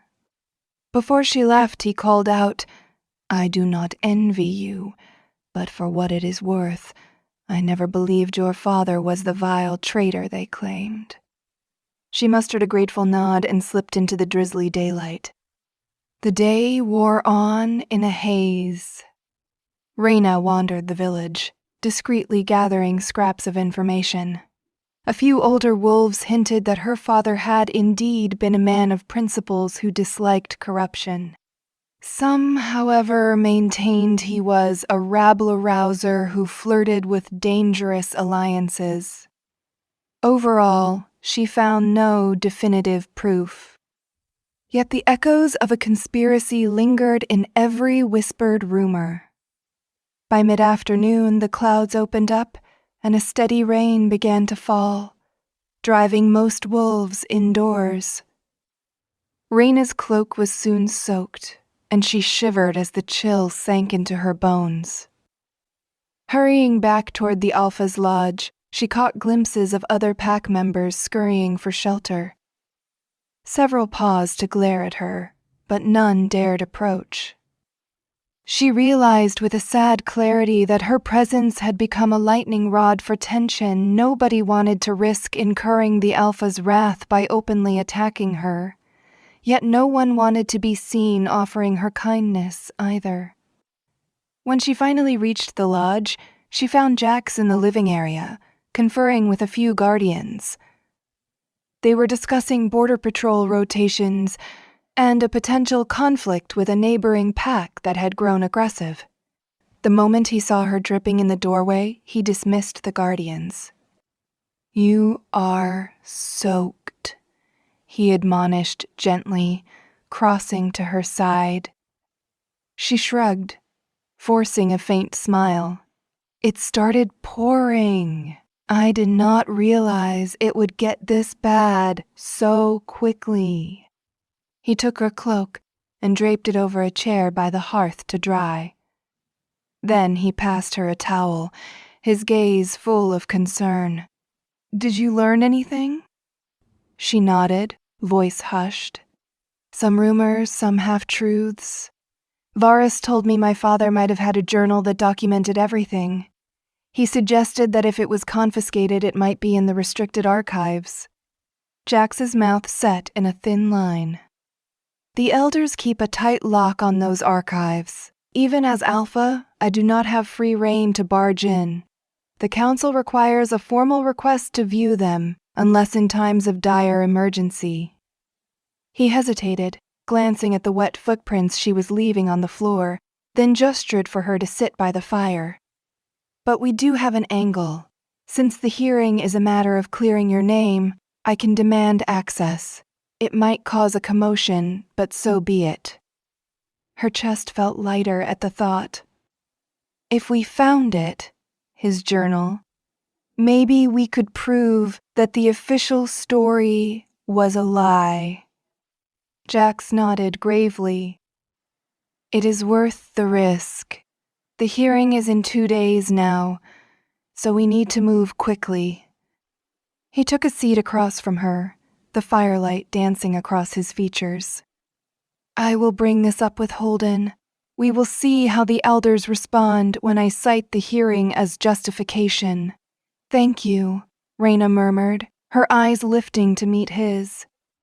She tried to convey her gratitude in that glance. Few had ever gone out of their way to help her, let alone risk angering the elders. The Alpha's unwavering support rekindled her hope, though a tinge of fear remained. For the rest of the evening, she dried off and changed into a spare set of clothes provided by the lodge staff. They were simpler garments, plain brown trousers and a linen shirt, but far more comfortable than the threadbare outfits she usually wore. Over supper, Jax informed her that Holden had agreed to push for a request to open the archives in the morning. The beta was uneasy about confronting the council again, but he recognized the strategic necessity. After dinner, Raina retreated to her room, her mind spinning with the possibility of uncovering a piece of her father's personal writings. Would it reveal him as a misunderstood hero, or confirm that he had truly conspired with outsiders. Sleep eluded her once again as she imagined scenario after scenario. Ultimately, she sank into an uneasy doze, plagued by dreams of searching endless hallways lined with shelves, never finding the journal that remained just out of reach. Morning dawned cold and damp, the rain having continued through the night. Raina joined Jax and Holden in the lodge's main room, where they reviewed the plan. Together, they would approach the council and formally petition to view any records related to her father's case. Holden looked weary, as though anticipating a fight, but he nodded at Raina in a show of professional courtesy. She appreciated that, though she sensed his underlying reservations. They departed for the council building, which was adjacent to the main hall where major ceremonies took place. The council building was an austere structure built of weathered stone, with pillars flanking the heavy wooden doors. Inside was a sprawling archive of the Pact's history and legal documents. Many sections were open to public research, but a restricted wing housed sensitive records, matters of exiles, conspiracies, major crimes, and secrets of leadership. They found Alora and Tarek already there, flanked by 2 younger elders, presumably serving as aides. At the sight of Jax, the elders offered guarded bows, though their expressions remained cool. Alora arched an eyebrow as her gaze fell upon Raina, who tried to stand straight despite her pounding heart. "Alpha?" Alora greeted. "What business brings you to the council building?" "I want access to the restricted archives," Jax announced. "I require all records related to Raina's father, the entire case that led to his exile. Since the hearing is nearly upon us, we need thorough documentation." Tarek's jaw tightened, and Alora let out a humorless chuckle. "That would mean releasing highly confidential materials. We have protocols in place. Why dredge up the old traitor's files, Alpha? The hearing is meant to test this Omega's standing, not relitigate her father's guilt." Jax's tone remained firm. "If you want an honest hearing, all relevant documents must be reviewed. I have the right to see them, as does she, so we can address any accusations properly. Without that, it is nothing but a show trial." A flicker of anger passed over Tarek's face. He leaned forward, resting both palms on a nearby podium. "The restricted archives are not a place to indulge idle curiosity, but if you insist, we must convene a brief council to vote on the request. If the majority disapproves, then I will override them." Jax Ka snapped, a low growl underlying his words. "The Alpha's authority remains, or have you forgotten that?" Alora exchanged a tense look with Tarek. They seemed wary of openly challenging Jax, yet equally unwilling to yield. Finally, Alora nodded curtly. "Very well. We will convene a quick vote among the elders present, but do not expect an easy path, Alpha. Sometimes, older wounds are best left closed." With that, the elders beckoned a few more senior wolves to gather. A hush fell over the corridor as they conferred in low tones. Raina could not make out every word, that she heard fragments of protest. She should not see these records. Her father's crimes are sealed. What if this inflames the younger wolves? Jax stood by her side, posture rigid, while Holden hovered protectively, arms folded. After a nerve-wracking few minutes, Alora returned, her eyes cold.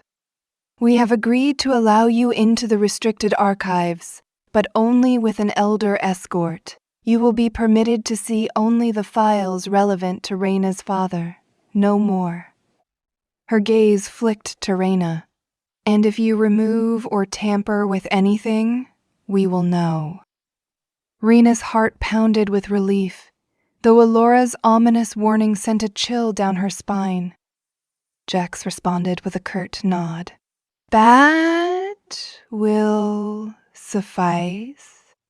Alora and Tarek led them through the main archive hall, which smelled of old paper and dust. Shelves rose to the vaulted ceiling, laden with scrolls, books, and bound records chronicling centuries of pack history.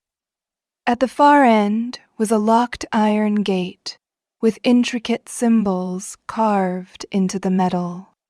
One of the younger elders produced a key, and the gate creaked open, revealing a narrow staircase descending into a lower level. The stone steps were lit by spaced lanterns, their flames casting trembling shadows on the walls. The air grew colder as they descended, and Raina felt her heart hammering in anticipation. She had never ventured into this hidden domain of Crescent Hollow's history. When they reached the bottom, Tarek guided them into a corridor lined with small rooms, each locked. He gestured to a door on the left. In there, he said. All files related to traitors of the pack are kept in compartments. We will find your father's name, but do not linger longer than necessary. The room they entered was cramped, containing several locked cabinets. Alora carefully unlocked one labeled with an old crest, rummaging inside. She pulled out a thick folder, tied shut with a leather cord. A name was scrawled on the cover. Raina recognized her father's name and felt her chest constrict. This was it, the official record of his downfall. It felt surreal to see it documented like a relic of shame. Alora cleared a space on a small wooden table and set the folder down, casting a warning glance. Review these under our supervision. We will not allow any items to leave this room. Jax shot Raina a bolstering look, then stepped forward, untying the cord. The first items were official forms detailing the charges: high treason against the Crescent Hollow Pack, collaboration with unidentified rogues, conspiracy to destabilize leadership. Raina scanned them, her pulse pounding. All of it read like a condemnation, with minimal evidence beyond references to statements from reliable witnesses. No names were listed, no transcripts of testimony. She flipped through pages, frustration mounting as she found no specifics, just broad accusations. Where's the proof? She murmured, glancing at Jax. It is all allegations, no direct accounts. Alora frowned. That is the official record. If you seek more, perhaps you should look for a confession your father never gave, or ask the ghosts of the past.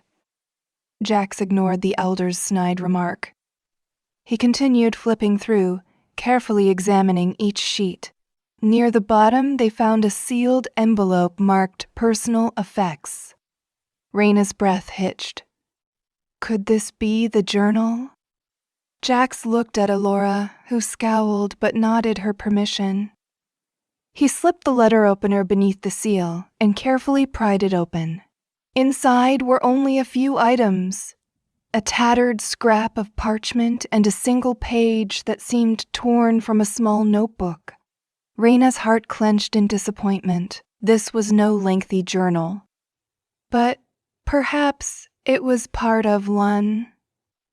She peered at the torn page, her eyes straining to read the faint handwriting. Lines of text, hastily scrawled. I have discovered truths about the old Alpha's sudden illness. Someone close to him may have orchestrated it. If these conspirators succeed, the pack will be undermined from within, and the blame will fall on me. I must speak to the higher council, but the elders remain silent. The entire pack is at risk. Her hands trembled.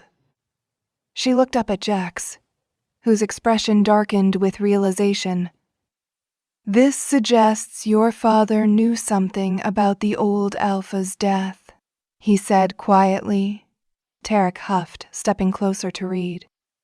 That is nonsense. Baseless speculation. He likely forged that to shift blame. His eyes flicked to Alora, searching for backup. But Raina traced the spidery letters with her fingertips. He wrote he needed to speak to the higher council. Why would he do that if he was truly a traitor? He was trying to warn someone about a conspiracy. She flipped the page, hoping for more. It ended abruptly, as though torn from a larger book. No mention of names, no definitive proof. Just a hint that her father believed the old Alpha's death was no natural ailment. She swallowed her disappointment. It was not enough to clear everything, but it was a clue. Alora sniffed dismissively. That is all. Nothing conclusive. Your father's own scrawl means nothing. Any traitor would claim conspiracy to paint himself as a victim. Jax fixed her with a hard stare. It is enough for us to raise questions at the hearing. He placed the page carefully back into the envelope. We will insist on reading this publicly if they try to use her father's so-called crimes against her. Tarek's face darkened. You go too far. The hearing is about her character, not the details of an exile from a decade ago. Jax set his jaw. Her father's legacy is the heart of their hostility. If we can prove there was more to that exile, perhaps the hearing will not be so one-sided. Alora and Tarek exchanged glances laden with grim resignation. They seemed to realize that refusing them now would appear as if they were hiding evidence. Finally, Alora relocked the folder and turned to Raina. You see how little is there. Do not delude yourself into believing you can spin half a page of scribbling into a full vindication. The hearing stands in 2 days. With that, the elders ushered them out of the room, up the stairs, and back into the main corridor. The iron gate clanged shut behind them. As Raina and Jax emerged into the cloudy daylight, she clutched the memory of the page like a lifeline. It was only a fragment, but it hinted at a hidden truth. Her father had discovered something nefarious. Maybe he never truly betrayed the pack. Holden, who had waited outside during the search, fell into step with them. Did you find what you needed? He asked, glancing from one to the other. Jax exhaled. Yes and no. We have a snippet of your father's writing, which suggests foul play regarding the old Alpha's death. Holden's brow furrowed. That is serious. If it implicates certain individuals, then the whole power structure back then was suspect. But with the old Alpha gone, and a new Alpha now in place, are we sure we want to stir that hornet's nest? We do not have a choice, Raina said, surprising even herself with the strength in her voice. They are dragging me to a hearing to condemn me for something that might be a lie. If there is even a chance my father was innocent, the truth needs to be heard. Holden nodded slowly. Agreed. We must handle this carefully, though. The elders will twist everything. That page alone might not be enough to exonerate your father, but it casts doubt. They returned to the Alpha's lodge, the tension weighting their steps. Once inside, Jax spread the small fragment of paper on the table in the living area, carefully smoothing its creases. He and Holden pored over the scrawled text, deciphering faded words. Raina hovered anxiously, leaning in, hoping a hidden clue might jump out. But it was as straightforward as it seemed. A partial note referencing a conspiracy to undermine the pack from within. The mention of the higher council implied there were other forces at play. She scanned the corner of the page, noticing the faint outline of something that might have been scrawled on the next page. But it was torn away, lost. "We can present this at the hearing," Jax said. "At least it shows your father believed he was uncovering wrongdoing, not aiding outsiders." Holden tapped a finger on the worn parchment. "The elders will say it was fabricated to cast suspicion on them. They might brand your father a liar or claim the page is forged." Jax's eyes gleamed with fierce determination. "Then we will challenge them to produce concrete evidence of his so-called treason. Let them prove we are lying." Raina drew a shaky breath, torn between hope and worry. They had something, but not enough to crush the decade of prejudice and official condemnation. Tomorrow would be the last day before the hearing, their final chance to find a more solid lead or an ally willing to speak. That thought spurred an idea in her mind. She recalled Varys mentioning that her father had tried to confide in some of the older guardians. "What about the guardians who served under the old Alpha?" she asked. "Some might remember your father's attempts to approach the higher council." Holden rubbed his chin. "Most of those guardians have retired or left, but a few remain. We could seek them out. They might be reluctant to speak against the elders, though." Jax nodded. "It is worth a try. We have all day to question them quietly. I will see if I can track down any who are still in the territory.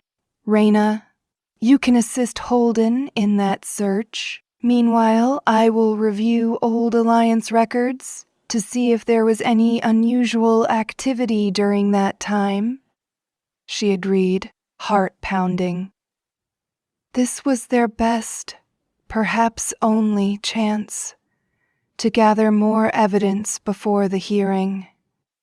With the tension in the lodge thick enough to suffocate, she rose to begin her part in the investigation, Holden following at her side. As they left, Jax paused by the table where the page lay, eyes lingering on the half-finished note. Raina knew he was thinking the same thing she was, that one small scrap of paper might stand between them and the condemnation of an entire pack. Outside, the rain had eased to a light drizzle, enough to deepen the earthy scent of the forest that fringed the village. She inhaled, letting the natural calm steady her nerves. Then she and Holden set off. For the rest of that day, they moved from dwelling to dwelling, following faint leads about which aging guardians might remember the circumstances of her father's exile. More often than not, they hit dead ends. Some guardians had died, others had moved away. Those who remained had vague recollections, or insisted they knew nothing about secret conspiracies. Some tried to avoid discussing it altogether, muttering that it was dangerous to question the official decree. Her frustration grew with each fruitless inquiry. By early evening, they found themselves at the remote cabin of an elderly guardian named Ethan, who had once patrolled under the old Alpha. He was frail, his hair snowy white, but when Holden introduced Raina as the Alpha's chosen mate, the old man's eyes sparked with curiosity. She explained, as gently as she could, that she needed to know about her father. Ethan listened in silence, the lines of his face betraying a complex swirl of memories. Finally, he spoke. "Your father was a stubborn fool. he said, voice quavering. But I never believed him a traitor. He came to me once, ranting about how the old Alpha's sudden illness was no coincidence. He said he had overheard a private conversation among some high-ranking wolves, something about ensuring the old Alpha did not recover. I told him to be careful, that if what he overheard was true, it meant powerful wolves were pulling the strings. He paused, coughing into a handkerchief.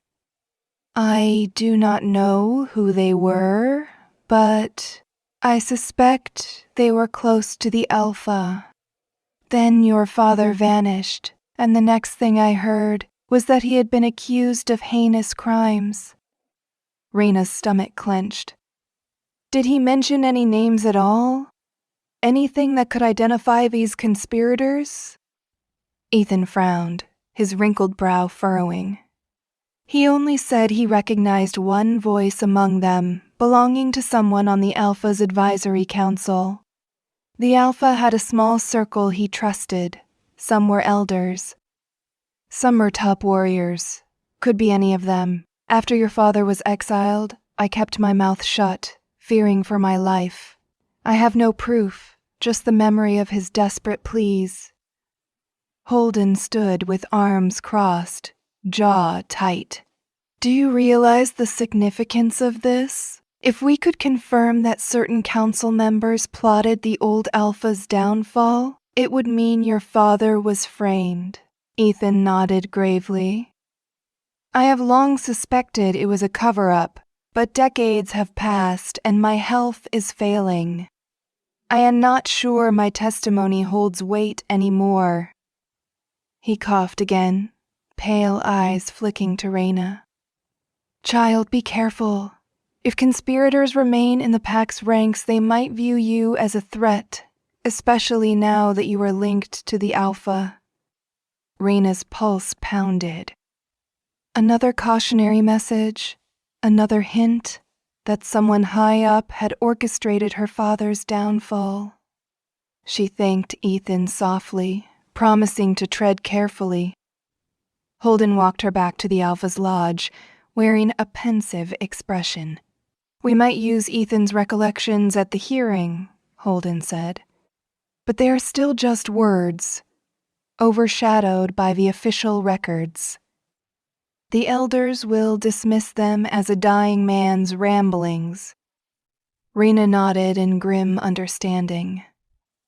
Without direct evidence or names, the puzzle remained incomplete. By the time they stepped through the lodge door, night had fallen, and the atmosphere felt charged with tension. Jax waited in the living area, scanning some documents. He rose the moment they entered, anxiety etched in the tightness of his shoulders. Holden briefed him on Ethan's account. Jax raked a hand through his hair, scowling. So your father overheard potential conspirators, but no names. That points to a hidden faction among the old Alpha's advisors. He glanced at Raina. If they are still alive, they could be the same individuals stoking hostility against you now.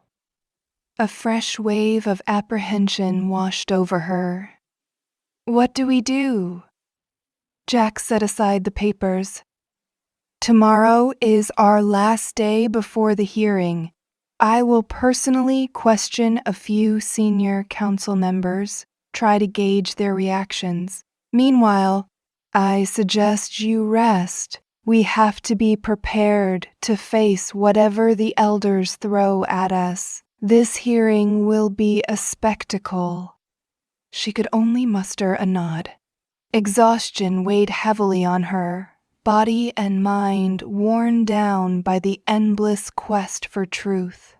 She ascended the stairs to the bedroom, where she sank onto the bed, her thoughts swirling in chaotic circles. Once again, nightmares plagued her when she finally slept, visions of her father's final glance before exile, the old Alpha succumbing to mysterious illness, and unidentified wolves whispering in the shadows. By the crack of dawn on the final day before the hearing, Raina felt like her nerves were rubbed raw. She forced herself to eat a meager breakfast. Jax had left early to speak with a few council members privately, leaving Holden to oversee the lodge's defenses and ensure no threat targeted Raina. The day crept forward with agonizing slowness. Despite her attempts, no new leads surfaced. The guardians, elders, and senior pack members all seemed preoccupied or unwilling to talk. By midday, ominous rumors circulated that the hearing would be especially harsh, with multiple elders lined up to testify about her father's failings and why Raina must not be trusted. Finally, Jax returned, looking troubled. "They are doubling down," he told her. "The elders are bent on making this hearing a demonstration. They want to see if you can withstand their scrutiny without breaking. If you fail to answer satisfactorily, or if you contradict any official record, they might call for you to be cast out. They cannot override my mate claim directly, but they can sway the pack against you." Fear leapt in her chest. "What can we do?" "Stand firm," he said, voice resolute. "We will bring forth your father's note, Ethan's testimony, and any other evidence we can muster, forcing them to acknowledge holes in the official story. Even if we cannot fully prove your father's innocence, we will show that condemning you on his behalf is baseless." He placed a comforting hand on her shoulder. "I will not let them cast you out." His words should have soothed her. But as the day ended and they prepared for the following morning's hearing, Raina felt dread settle in the pit of her stomach. She looked out the lodge window, watching the sun set in a blaze of pink and orange. Her father's fate had been sealed in a single night of accusations. Could the same befall her? If so, it would also challenge Jax's leadership. She suspected that was exactly what certain pack members wanted. They might help to dethrone an Alpha who would choose an Omega from a disgraced lineage. A swirl of conflicting emotions threatened to overwhelm her, but she forced herself to breathe slowly, clinging to the Alpha's promise. That night, she and Jax spoke little, each lost in their own turbulent thoughts. Sleep came in ragged fragments. Before dawn, she woke with a start, heart pounding as though she had run a marathon. In the bleak early light, she dressed in a plain yet decent outfit, braiding back her hair as neatly as she could. She glanced at herself in the mirror and saw an Omega who had once been scorned and invisible. Now, though she was still terrified, there was a new spark in her eyes, one that whispered she was no longer alone and would not surrender easily. Stepping downstairs, she found Jax already armed with a quiet resolve. "It is time," he said, voice steady but grim. Outside, a guard detail was assembled, prepared to escort them to the hearing.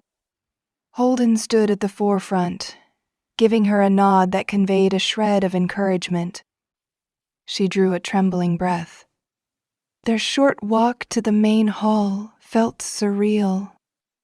Wolves lined the pathways, whispering among themselves. She caught snippets of pity, condemnation, curiosity. By the time they arrived at the wide doors of the hall, her chest felt like it was about to implode from tension. Jax squeezed her hand, then parted the heavy doors. A hush fell over the large chamber, where elders, high-ranking wolves, and many pack members waited in arranged rows. Alora and Tarek were at a raised platform, gazes stern as they surveyed the arrival of the Alpha and his Omega mate. The entire pack felt present, as though drawn by the promise of drama or victory. Raina swallowed hard, stepping into the lion's den with Jax at her side. This was it, the culmination of everything. She had spent her life in the shadows of shame, but now the eyes of the pack were fixed upon her. She felt the faint flutter of the mate bond, a small but insistent thread linking her to Jax, grounding her in the face of potential ruin.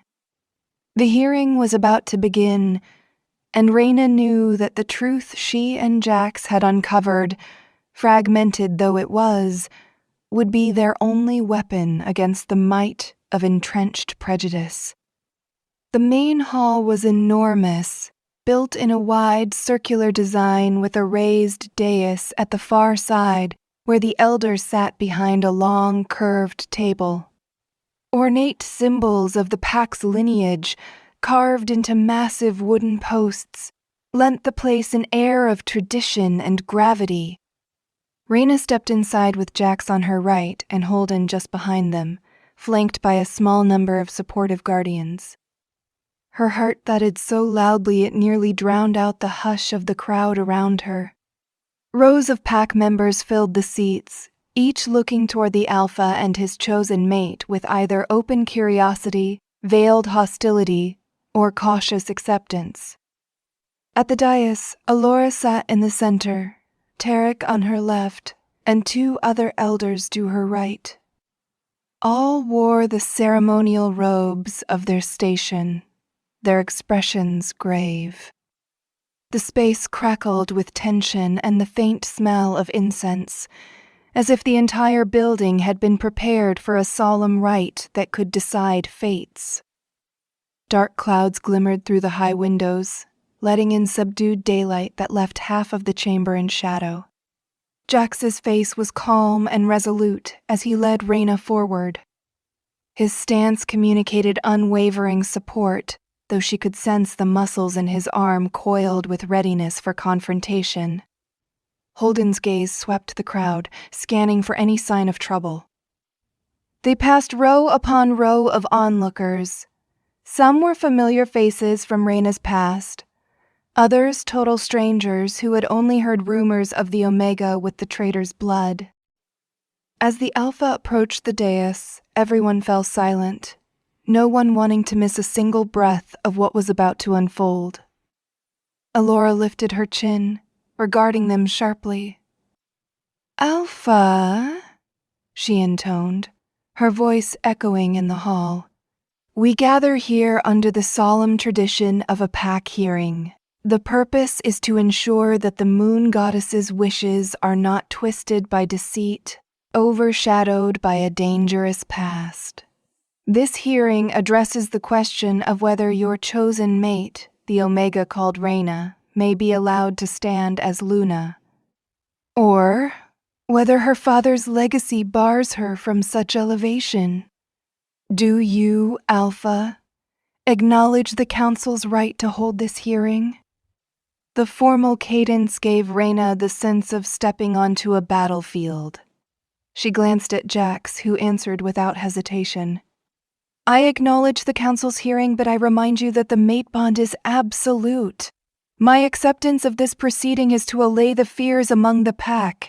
It does not allow you to overturn or reject the sacred bond." A wave of murmuring passed through the onlookers, some of whom bristled at Jax's assertive tone. Alora cleared her throat. "We understand the sanctity of the bond, but the matter under review is whether the pack can entrust Raina with a Luna's duties. The specter of her father's exile weighs heavily. If this hearing reveals that she is compromised, if any evidence suggests she, too, conspires with rogues or carries hidden treachery, we reserve the right to call for her immediate banishment." Raina's stomach twisted. The threat was laid bare. They aimed to push her out of the pack if she could not defend herself. A hush fell and Alora gestured to a small lectern near the dais, indicating that Raina should step into that space. Trembling slightly, she did so, determined not to show weakness. Jax stood to her side, arms folded, projecting a presence that felt like a protective shield. He was there, but this was her trial. She recalled the swirl of half-truths she had uncovered, and clung to the faint hope that they might suffice. Tarek rose from his seat, smoothing a hand over the front of his robe. We will begin by reviewing the official record of Raina's lineage. Her father was exiled nearly a decade ago, condemned for conspiring with rogue wolves to overthrow the old Alpha. He was deemed a traitor, and by extension, his bloodline carries the mark of dishonor. Since that time, Raina has resided in Crescent Hollow under the shadow of her father's actions, showing no sign of rank or exceptional service. It was widely understood she was our lowest Omega. Now, the Alpha returns from his search for a mate and names her as chosen by the moon goddess. We ask, how do we reconcile such an unlikely pairing? He paused, letting the question hang in the air, then turned to Raina. Do you have any explanation for why the goddess would choose you, of all wolves, for a role of such prominence? The question felt blunt, but Raina had anticipated something like it. She drew a calming breath before answering. I do not claim to know the goddess's reasoning. I only know that when Alpha Jax returned, we both felt the unmistakable pull of the mate bond. If the goddess declares a bond, we are taught that it surpasses rank and station. Even if I have spent my life as an Omega, even if the pack sees my father's mistakes in me, the mate bond remains. I stand here ready to honor it and prove that I am not a mirror of my father's supposed crimes. Her voice trembled slightly, but she forced herself to maintain eye contact with the elder.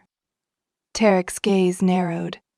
You say supposed crimes. Are you challenging the official account of your father's guilt, recorded and sealed by the council? A tightness seized Raina's chest. This was the opening she had been waiting for. She glanced at Jax, who gave a subtle nod of encouragement. Steadying her breathing, she said, Yes, there are details about my father's exile that do not align with the evidence. While the official record states he colluded with outsiders, no proof was ever provided. My father's personal writing, which we recovered from the restricted archives, suggests he believed the old Alpha was undermined from within. At that, a ripple of shock passed through the hall, followed by a wave of hushed conversation. Elders exchanged quick, troubled looks. Alora placed her palms flat on the table. How dare you pry into restricted documents? The old Alpha's death was widely mourned. If your father wrote a few lines blaming unnamed conspirators, that proves nothing more than his desperate attempt to shift blame. Jax cleared his throat, stepping forward. His posture exuded command, and the mass of spectators leaned in, rapt. We have a fragment of his journal that survived the official purge, he said, his voice echoing. In it, Raina's father specifically states that a conspiracy existed among the Alpha's close advisors. He intended to present his findings to the higher council but was silenced by an exile. We also have testimony from those who recall him speaking these concerns shortly before being branded a traitor. A hush swept across the space, as if the room itself hesitated to breathe. One of the more junior elders stood, face reddening. "What testimony is this, Alpha? Is it from disreputable sources who might fabricate stories to curry favor with you?" Holden stepped forward, addressing the assembly in a clear tone. "The guardians we spoke to are old, yes, but their memories remain intact. Several recall that Raina's father had discovered something troubling regarding the old Alpha's abrupt illness. While we lack full documentation, these statements coincide with the content of the recovered journal page." Holden's gaze scanned the watching crowd. "It raises a question. Was the exile a cover-up to remove a wolf who threatened powerful interests?" An immediate uproar erupted, with several elders simultaneously demanding order or calling the accusations baseless. A few members of the pack let out disbelieving exclamations, while others appeared enthralled by the suggestion of a hidden conspiracy. Raina felt her pulse galloping, the weight of countless stares upon her. She glanced around, noticing how some of the younger wolves looked intrigued rather than outraged, as though they had always suspected something was amiss in the official version. But the older generation, especially those aligned with the elders, bristled at any attempt to paint the council in a negative light. Alora slammed her palm on the table. "Silence!" she barked, and the commotion gradually subsided to tense murmurs. She turned to Jax, her voice like tempered steel. "Alpha, you are treading on dangerous ground. Are you truly suggesting that the council conspired to murder the old Alpha and then framed an innocent man?" Jax's jaw worked, his temper visibly straining. "I am suggesting that the official story about Raina's father does not hold up under scrutiny. If the old Alpha was murdered, or if he was brought low by someone's cunning, it stands to reason that the wolf who tried to reveal the truth would be conveniently removed. That alone should give us pause before condemning Raina for her father's alleged betrayal." Tarek looked visibly uncomfortable, exchanging a hard look with Alora. The tension was so thick Raina felt it as a low buzz behind her eyes. Yet the other two elders, who had remained silent thus far, finally spoke. One was a tall man with streaks of silver in his hair, named Wulfric. He had a reputation for fairness, though not always for boldness. "If the Alpha believes there is a possibility of an injustice, it is our duty to examine it," Wulfric said, facing the crowd. "I propose we question Raina about her father's intentions, then weigh the evidence." Alora looked as if she wanted to object but refrained, nodding brusquely. Wulfric rose, clasping his hands in front of him. "Raina, approach and give your testimony. How did your father speak of the old Alpha before he was exiled? Did he show signs of alignment with rogues?"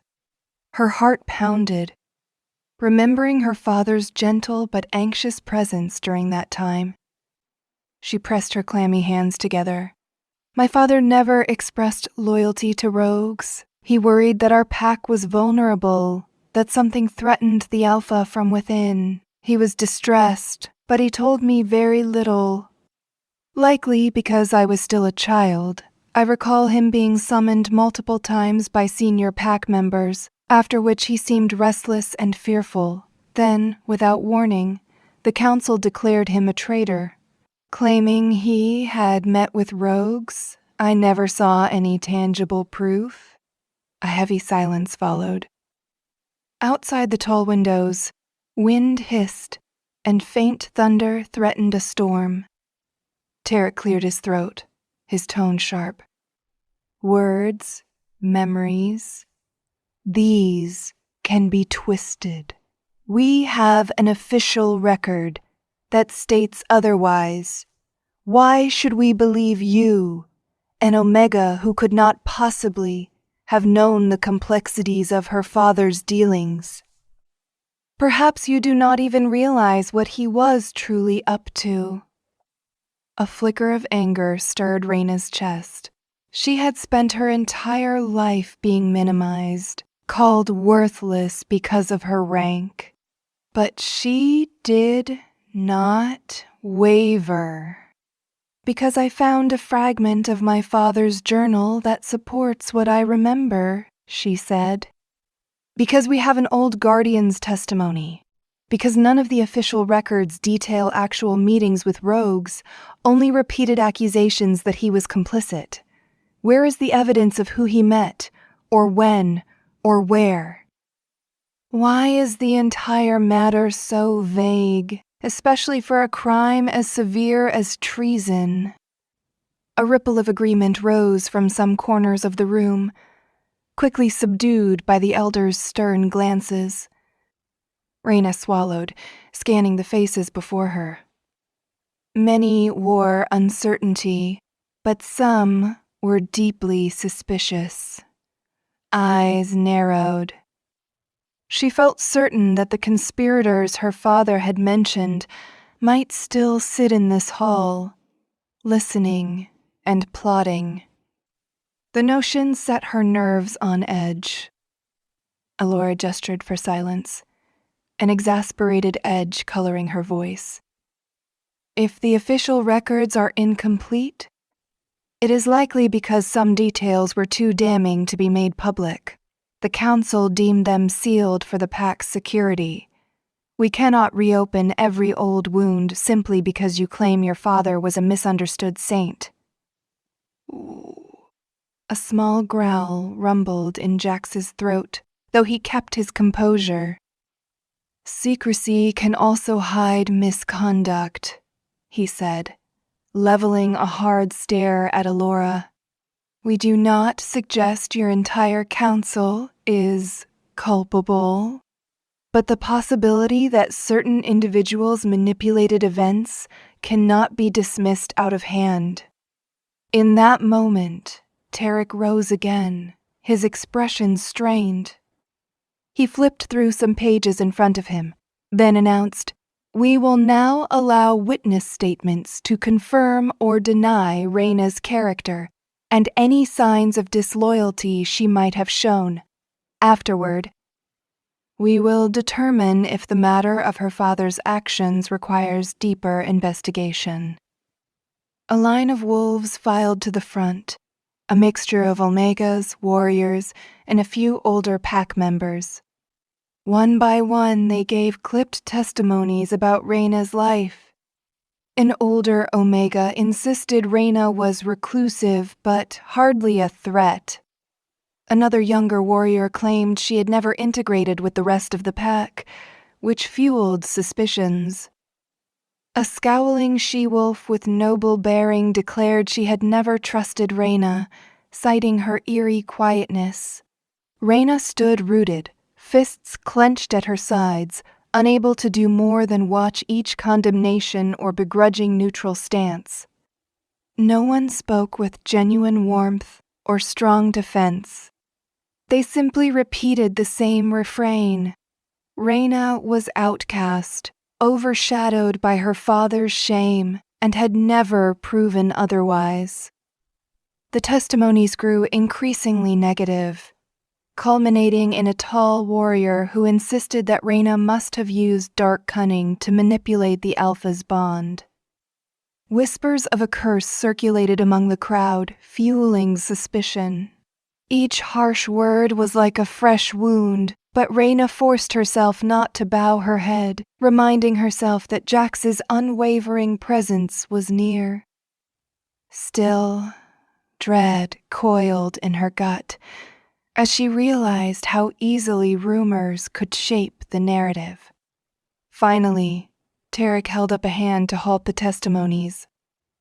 "We have heard enough. So many in this pack view you with deep distrust, Raina, while none have offered concrete proof you harbor treasonous intentions. It is clear that your father's stain has severely compromised your standing. The question now becomes, can the Alpha, through the sacred mate bond, override a legacy that threatens the pack's unity? Or must we call for banishment to protect ourselves from possible repetition of betrayal? Raina's chest squeezed at the word banishment. She knew all too well the finality of such an act. Her father had never returned. Her eyes darted to Jax, who stepped to the front, meeting Tarek's gaze without flinching. I stand as Alpha to remind you that we do not convict wolves on hearsay, he said, his voice charged with tension. All the claims you heard are speculation and personal bias. Not a single witness spoke of actual wrongdoing by Raina.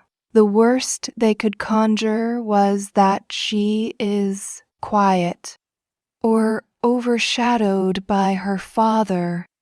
None of these are crimes. As for the father's guilt, there is more reason than ever to doubt the official story.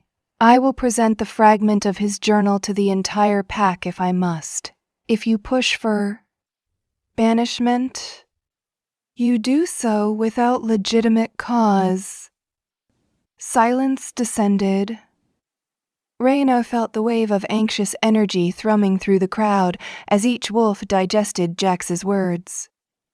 She could see flickers of uncertainty in the eyes of some elders, as if they realized they might be going too far in cornering an Alpha who clearly would not back down.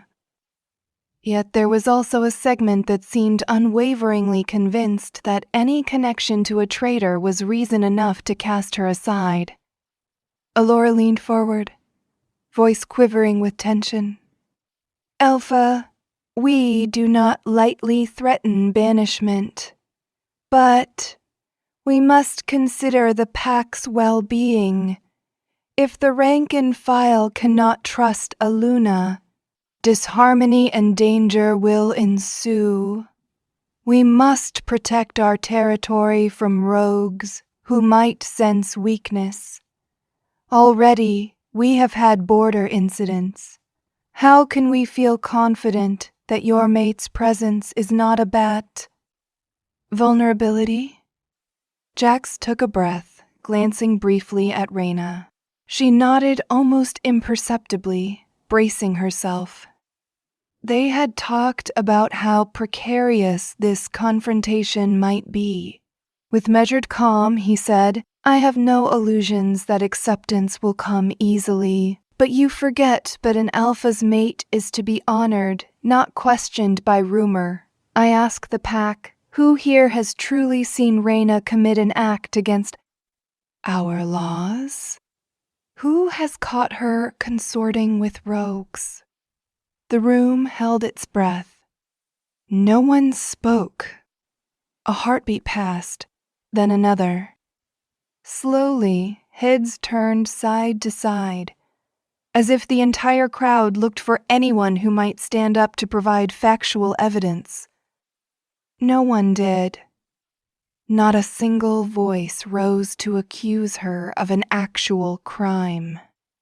That is what I thought, Jax continued, his tone echoing off the high walls. I have traveled beyond these borders.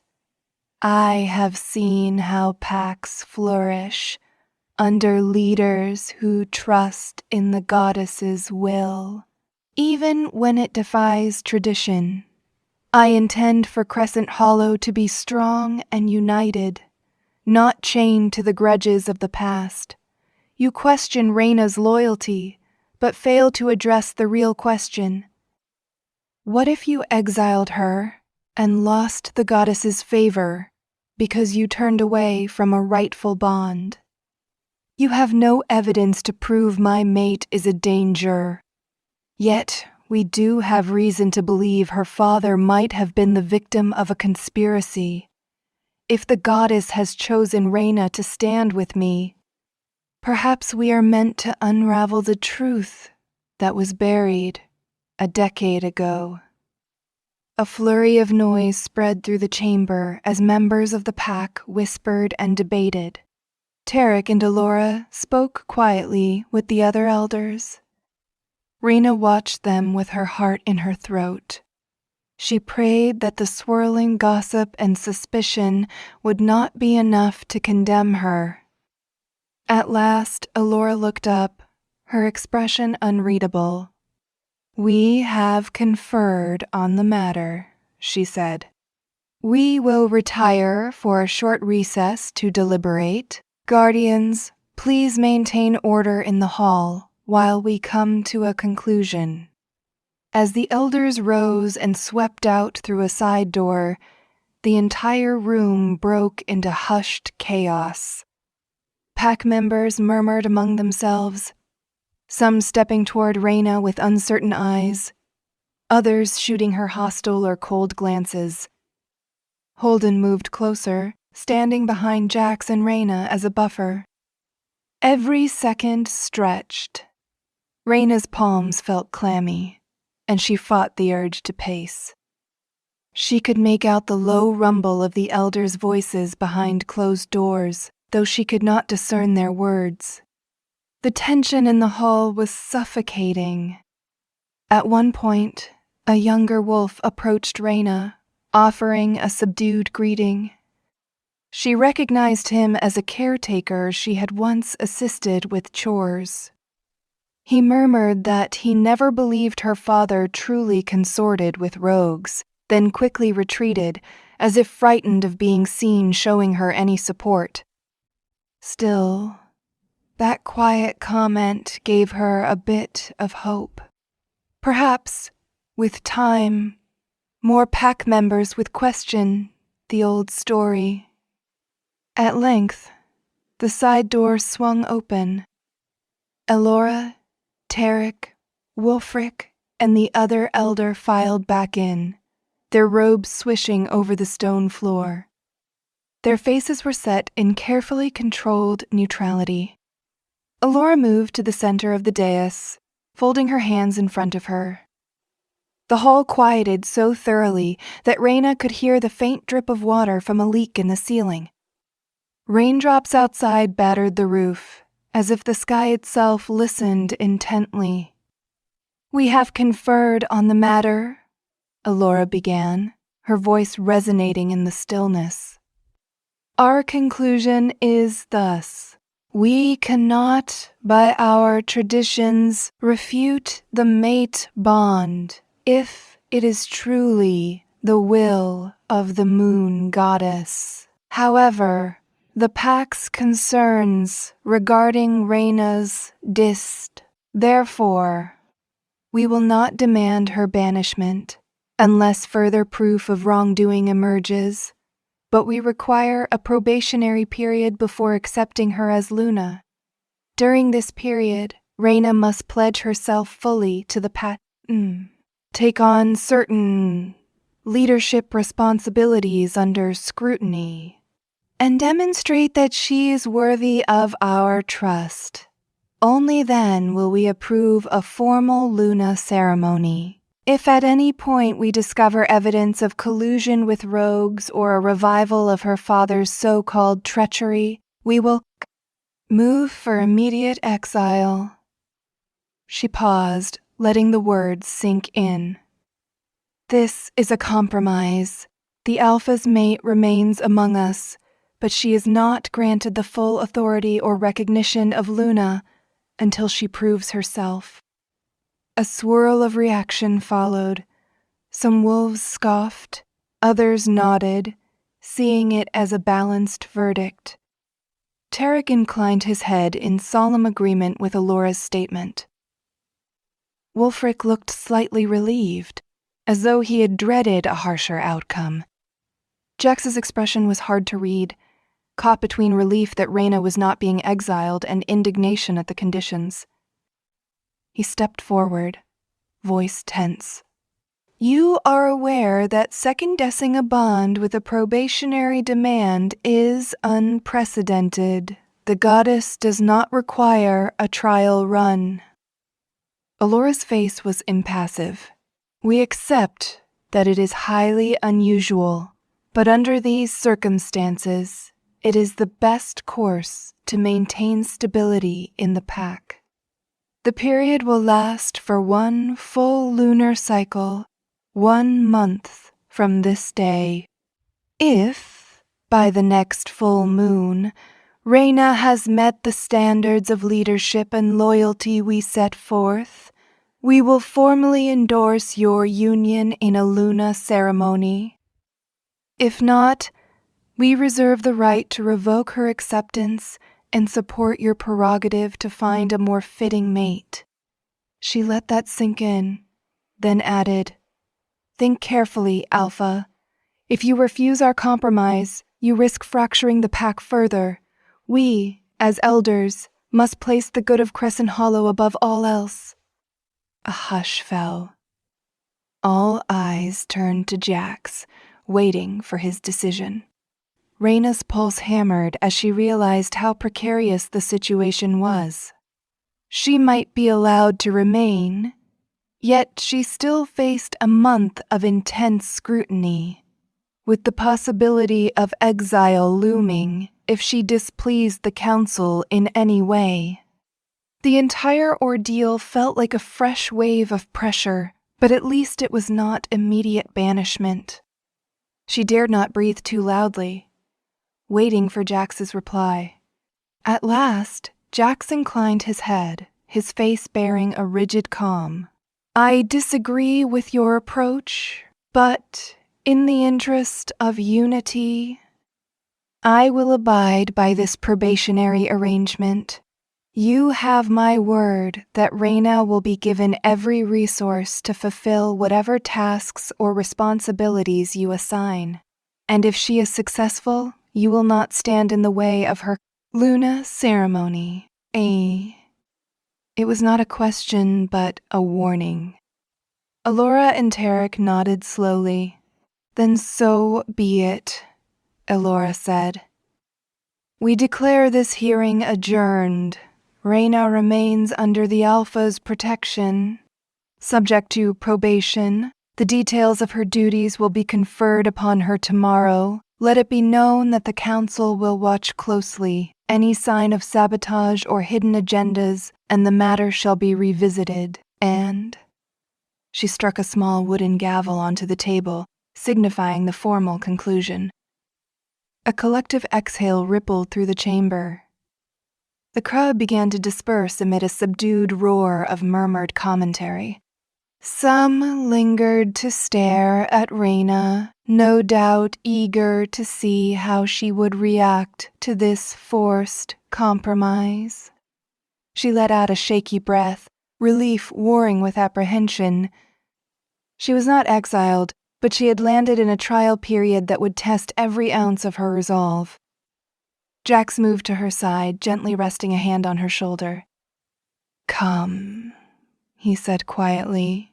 "Let us leave this place." They slipped out of the hall with Holden and a cluster of warriors forming a protective escort.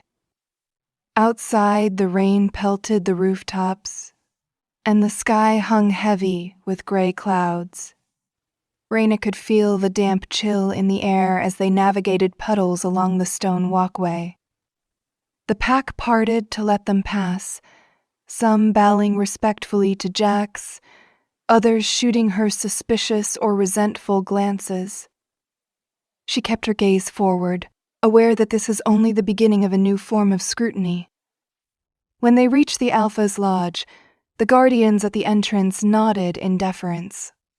Jax led Raina inside, his posture tense. At last, safe from prying eyes, he drew her into the living area, where a fire already crackled in the large hearth.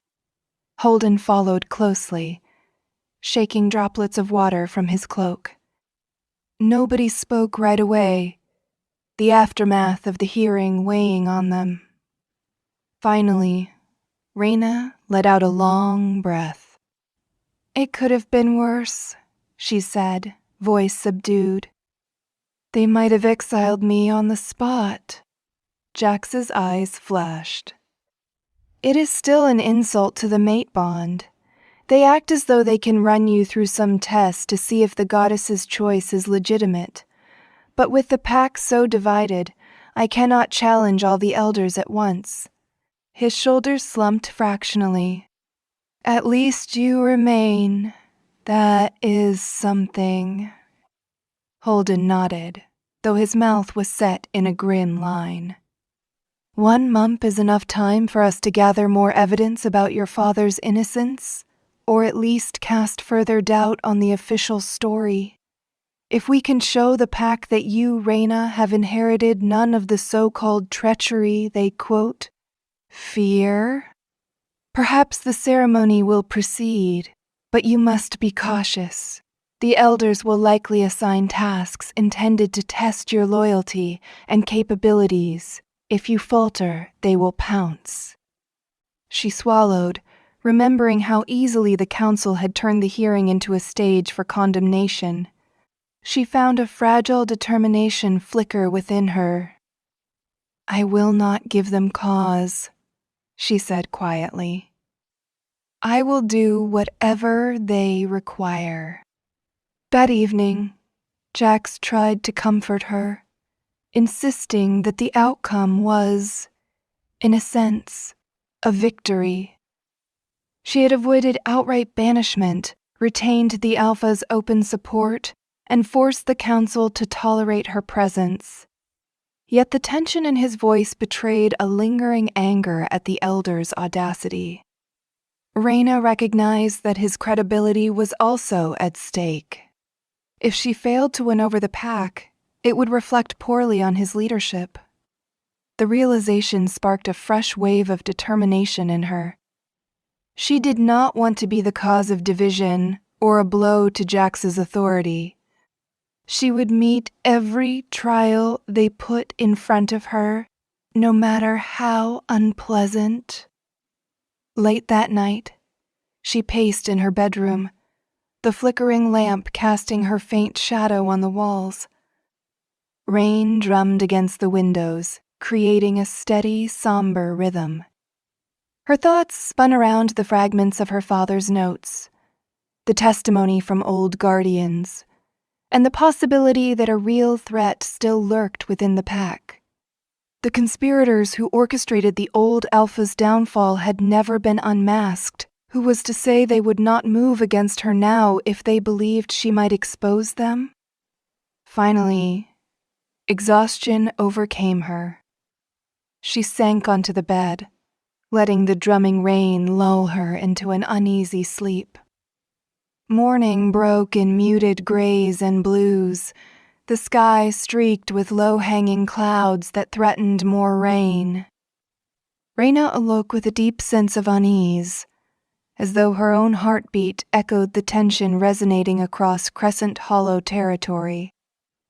She had dreamt of prowling through endless corridors lined with watchful eyes, each door concealing some dark secret. The hazy feeling lingered as she rose, splashed water on her face, and tried to brace herself for a day of uncertainty. Downstairs, she found Jax already seated at a large wooden table in the living area, revealing documents by lantern light. A modest breakfast of porridge, bread, and dried fruit was laid out, though he appeared too preoccupied to eat much. He looked up when she approached, offering a faint smile that carried shadows of worry. "Morning," he said, beckoning her closer. "I have been sifting through old records. There is not much here about your father's exile. I suspect the more detailed files are held by the elders in the restricted section of the archives." Raina nodded, her stomach in knots. "That is not surprising. They keep everything about him under lock and key. The official story is that he was caught conspiring with outsiders, but no one ever saw proof." Jax leaned back in his chair. "If we are going to prepare for the hearing, I need to understand the full timeline. We know he was exiled around the time the previous Alpha died under suspicious circumstances. That Alpha's death was attributed to an illness, but I have heard conflicting accounts. He rubbed his temples as though battling a migraine. We have to proceed carefully. The elders guard their secrets fiercely. Raina sank into a chair beside him, trying to quell the chill in her veins. Maybe there are others who remember the details, lower-ranking wolves who might talk, or acquaintances of my father who could shed light. She paused. Assuming we can find anyone willing to risk the Elder's wrath. Jax nodded. It is worth a try. Meanwhile, the border situation also demands my attention. I am dispatching more patrols, which means I will be occupied for part of the day. You could ask around among the Omegas or older pack members while I am away. But be cautious. Some might twist your questions to claim you are stirring trouble. She swallowed, sensing the precarious balance. If she poked around too directly, rumors might spread that she sought to exonerate her traitorous father, fueling more suspicion ahead of the hearing. Still, she saw no alternative. I will be careful, she promised. He reached across the table, lightly clasping her hand. The gesture was gentle, yet it calmed the jittery pulse racing in her wrist. We will figure this out, he said, his amber eyes steady. I need you to know that I do not regret finding you. Whatever storms come our way, we will weather them. She felt her throat tighten. Never in her life had someone expressed such unwavering support.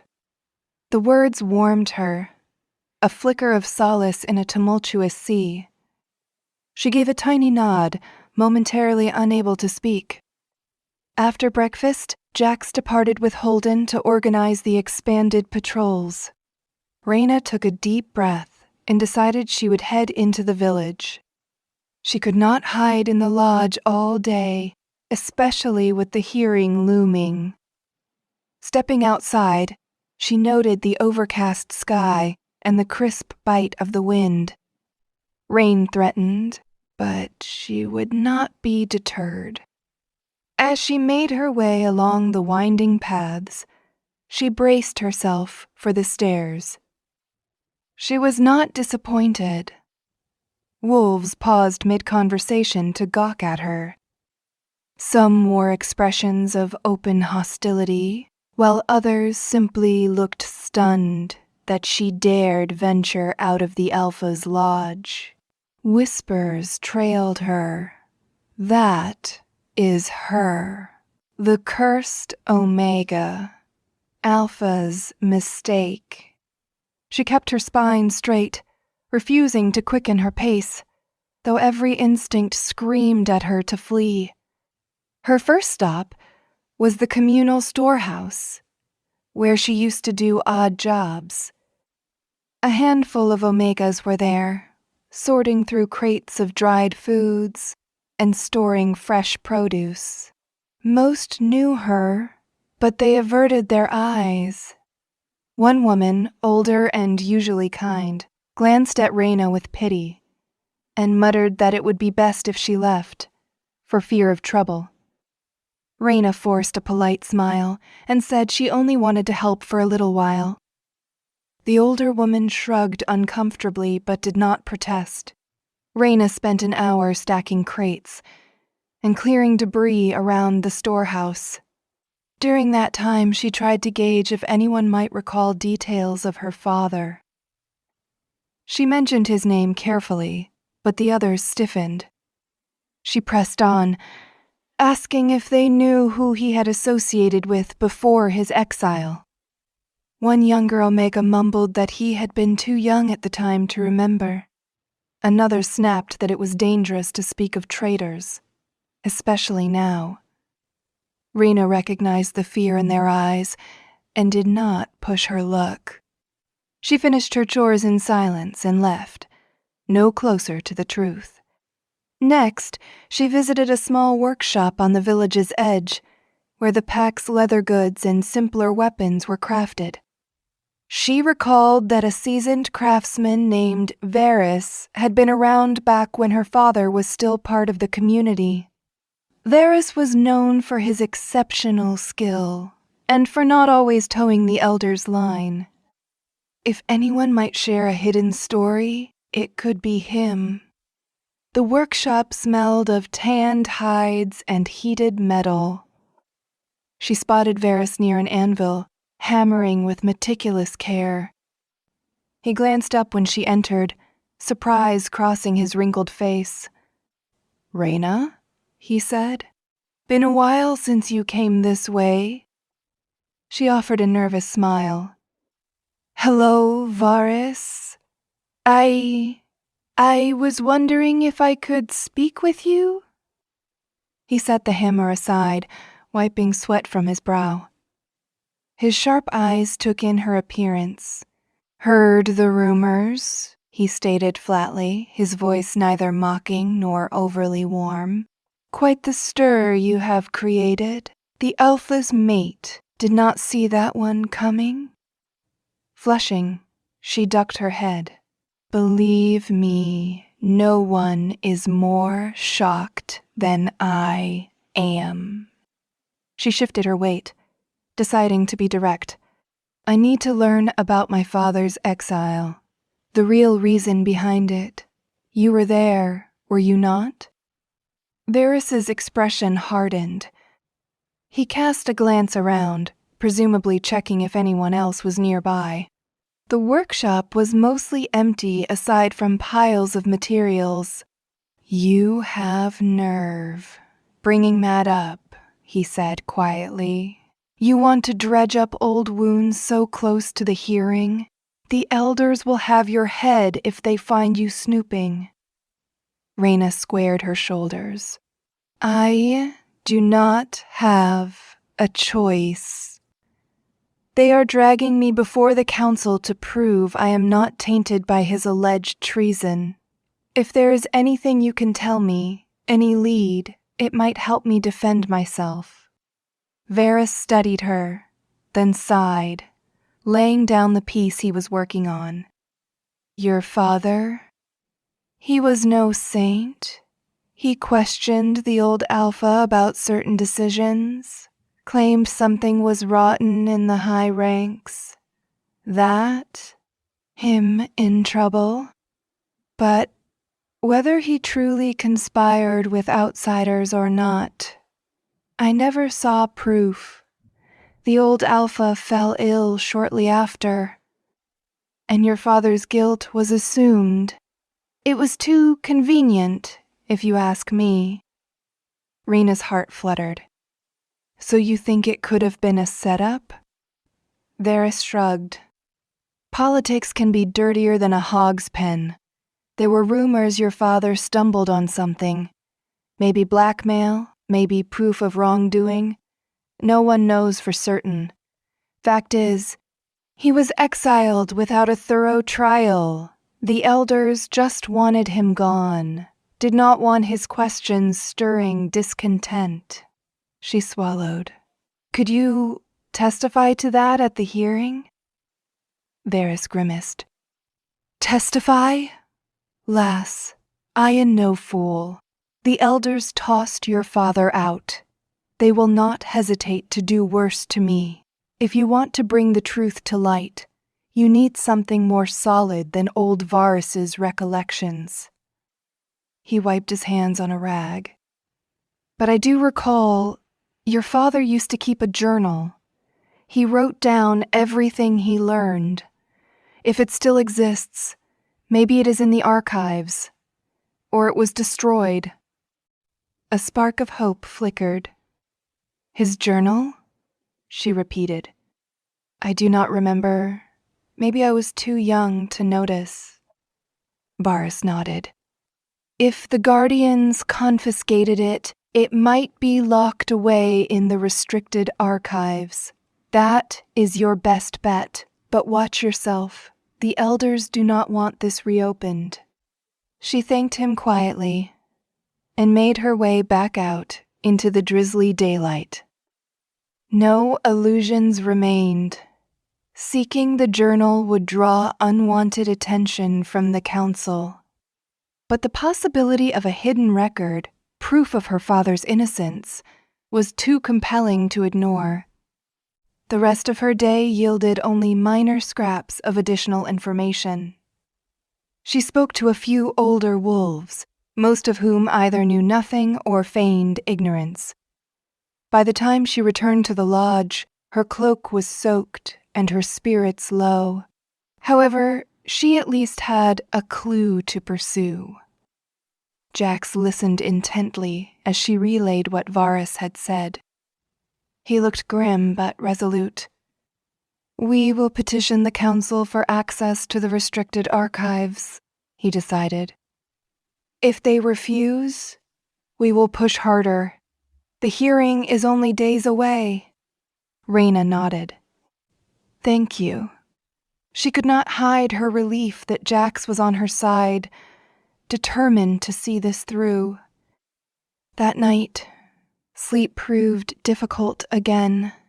Haunted by half-formed dreams of rummaging through dusty scrolls and musty ledgers, always just short of finding the truth. Morning brought a deeper sense of urgency. With the hearing fast approaching, Raina woke to the dim dawn light filtering through the lodge's high windows. Jax and Holden were already at the large wooden table, finalizing the plan to demand access to the restricted archives. Raina approached, still groggy from a restless night. "Are you ready?" Jax asked quietly. She nodded, steeling herself. "Yes. Let us face them." They set out for the council building, a stone structure adjacent to the main hall. Inside was a sprawling archive, its shelves laden with centuries of records, genealogies, and legal documents. Though a portion was open to the public, a locked gate barred entry to the restricted wing. 2 elders awaited them, Elora and Tarek, flanked by a pair of younger council aides. At the sight of Jax, they bowed respectfully, though Tarek's expression remained dour. "We require access to the restricted archives," Jax announced. "Specifically, any records concerning the exile of Raina's father." Tarek frowned.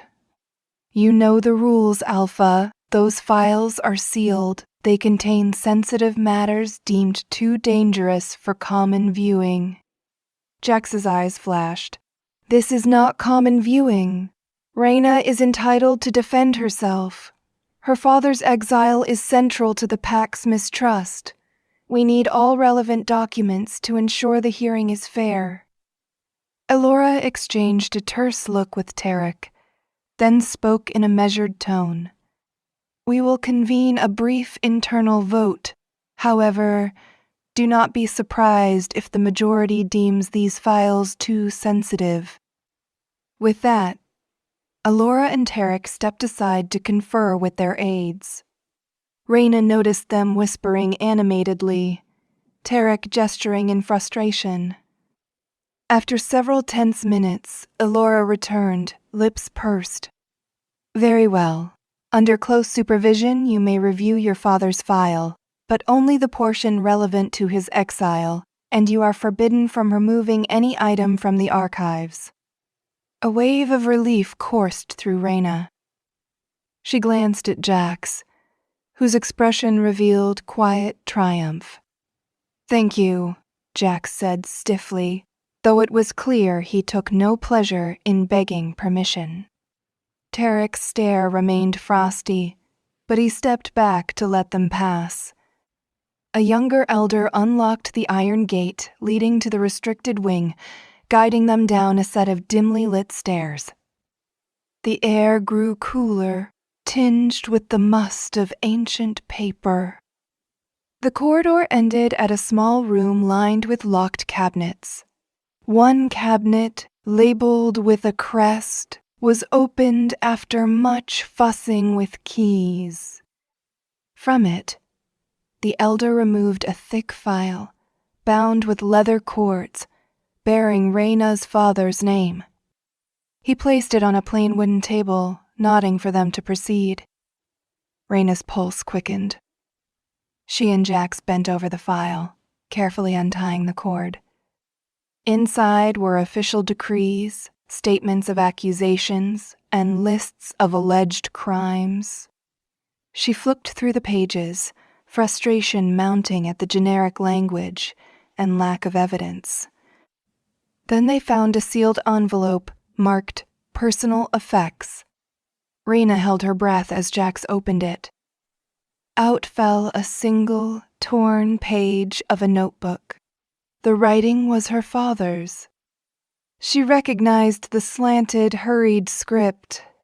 I have discovered truths about the old Alpha's sudden illness. Someone close to him may have orchestrated it.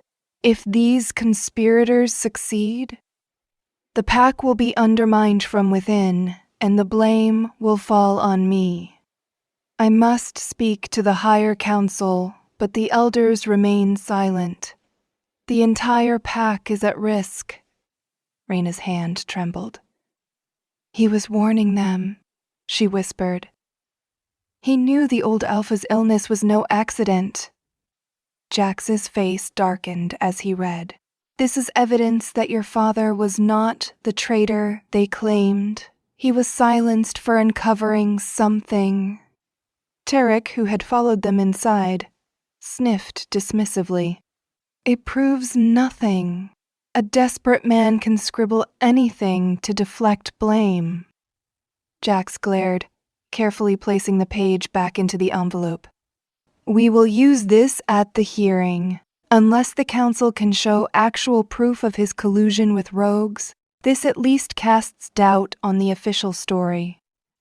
Alora shifted uncomfortably. You have seen what you came for. Now, you must leave the restricted area. Though Raina and Jax both wanted more time to search, they complied. Jax tightened his grip on the file, reluctant to relinquish it, but the elder escort insisted it stay behind. Raina followed him back upstairs, her mind spinning. She had a vital clue, albeit incomplete. Perhaps combined with the testimony of older guardians, it would crack open the stale version of events that had damned her father. They stepped out into a corridor where Holden waited. Any luck? He asked. Jax handed him the torn page. Holden scanned it, jaw tightening. A piece of the puzzle, but not the whole. Still, the hearing board cannot ignore it.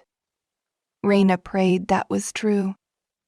Their hold on the truth remained precarious. For the next few days, Raina juggled her council-approved tasks, while quietly investigating her father's exile. She rose at dawn to train with the warriors, each session a grueling test of endurance and reflexes. Some fighters still snickered at her, but others watched with grudging respect when she refused to yield. After training, she oversaw the final details of the Harvest Moon Festival. The date approached quickly, and she had to confirm booth placements, coordinate with traveling performers, and ensure enough provisions for the expected crowds. Each night, she reconvened with Jax and Holden, analyzing the old ledger's mention of possible conspirators, or any obscure references to elders who might have gained from the old Alpha's death. They found only vague hints. Raina grew increasingly anxious, fearing that when the hearing arrived, she would have nothing but a partial note from her father's journal to defend against the pack's distrust. The day before the Harvest Moon Festival dawned bright and crisp. Raina hurried through the village, checking on last-minute arrangements for stalls and ensuring that the celebratory arches were decorated with woven autumn leaves. As she discussed logistics with one of the vendors, she sensed an undercurrent of excitement among the pack. Everyone looked forward to the festival.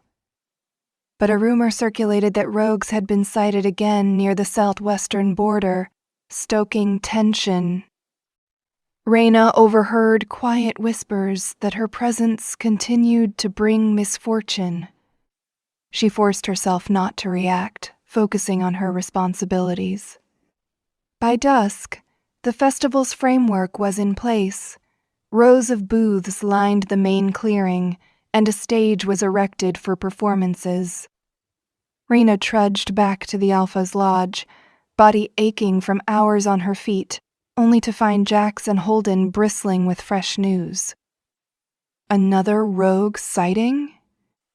Raina asked, removing her cloak. Holden shook his head grimly.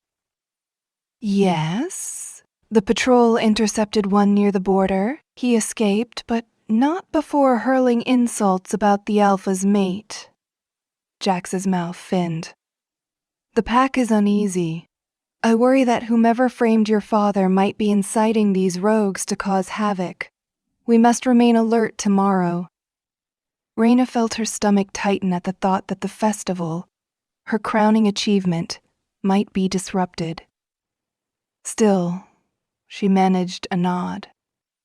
"I will be careful." When dawn arrived, a sense of fragile optimism wove through the territory. Wolves bustled around the clearing, hanging lanterns and organizing stalls. The weather was fair, the sun glinting on the dew-laden grass. Raina oversaw the final touches with meticulous care, hoping to provide a day of respite for the pack from its swirling rumors and suspicions. By midday, the festival was in full swing. Music drifted from lute players, the smell of roasting meat and baked pastries perfumed the air, and craftspeople displayed their wares with pride. Families wandered the paths, children laughed while chasing each other between booths, and a wave of cautious joy spread among the participants. Even the elders were present, milling about, Elora and Tarek included, though Tarek lingered at a distance, cold-eyed. In the late afternoon, Jax arrived to check on progress. "You have done well," he told Raina gently, scanning the vibrant scene. "The festival looks wonderful." She offered a shy smile, heart fluttering at his praise. The tension that usually lined his face was softened by the warmth of the festivities, at least for the moment. As dusk approached, Raina and Jax stood near the center bonfire, greeting visitors as they passed. Laughter and chatter filled the clearing. Bright lanterns replaced the waning sunlight, casting dancing shadows among the pines. Raina glanced at the crowd with guarded satisfaction, no sign of rogues, and the pack seemed genuinely at ease. Suddenly, a commotion rose at the far edge of the clearing. Guardians rushed toward the forest boundary. Raina's heart lurched. Her gaze darted to Jax, who tensed, eyes narrowed. A second later, a low growl echoed through the night air.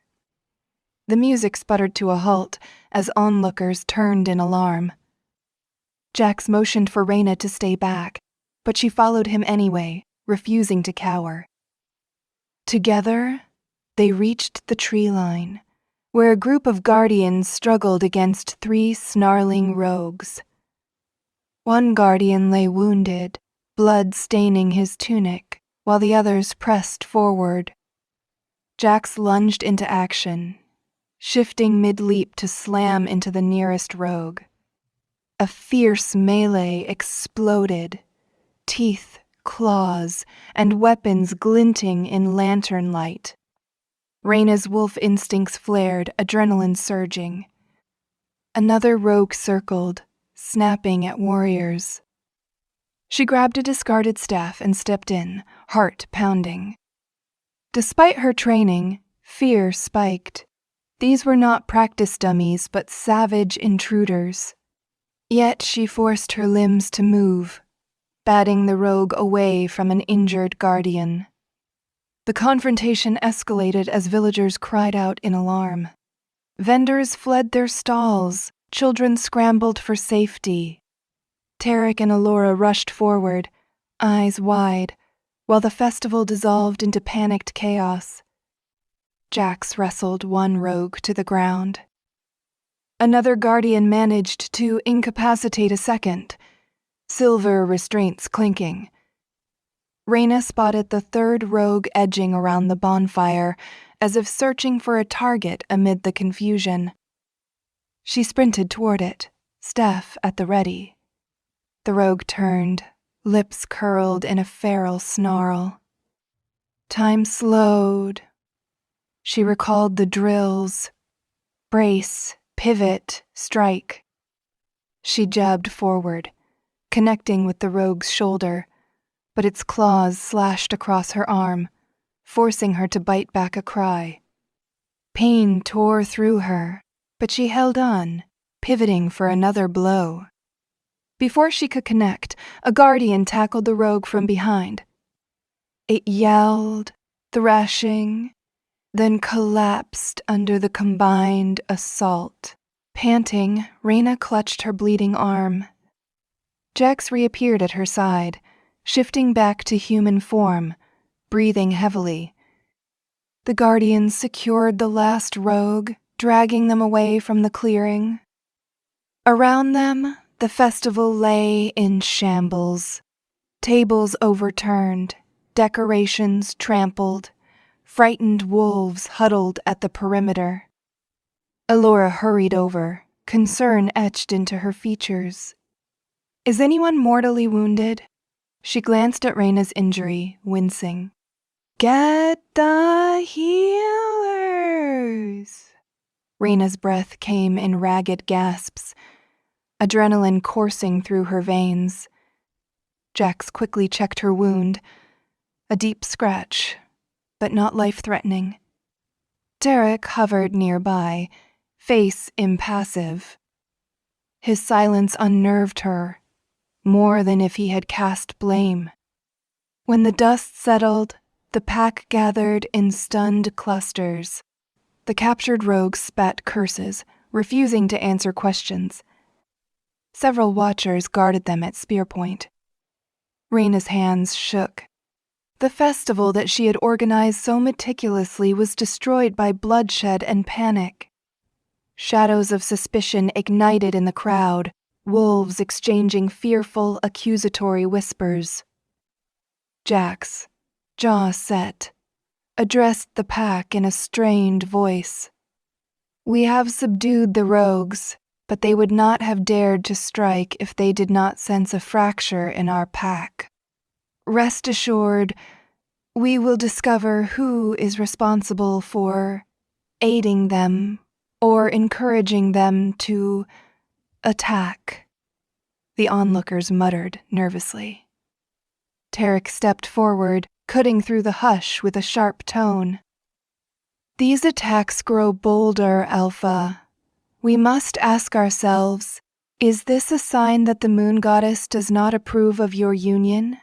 Have we invited danger by elevating a traitor's daughter?" A pulse of anger surged in Raina's chest. She wanted to shout that Tarek's words were baseless, that he was clinging to old slander, but the fear in the crowd gave his statement power. Jax's gaze darkened. "This is not the time for scapegoating," he barked. "We have a deeper problem at hand. Someone is guiding these rogues, feeding them information. We must stand united, not tear each other apart." Tarek bowed curtly, though his eyes gleamed with challenge. Indeed, Alpha. But the pack deserves answers. That night, the festival ended prematurely. Wolves dispersed, some openly blaming Raina's cursed blood for attracting trouble. As she nursed her injured arm, Raina felt a swirl of guilt, anger, and helplessness. Jax, Holden, and a group of warriors took the captive rogues to the guard barracks, hoping to extract information. By the time Raina returned to the lodge, exhaustion weighed on her. The day that had started with hope concluded in violence. The next morning, Jax announced they would interrogate the rogues.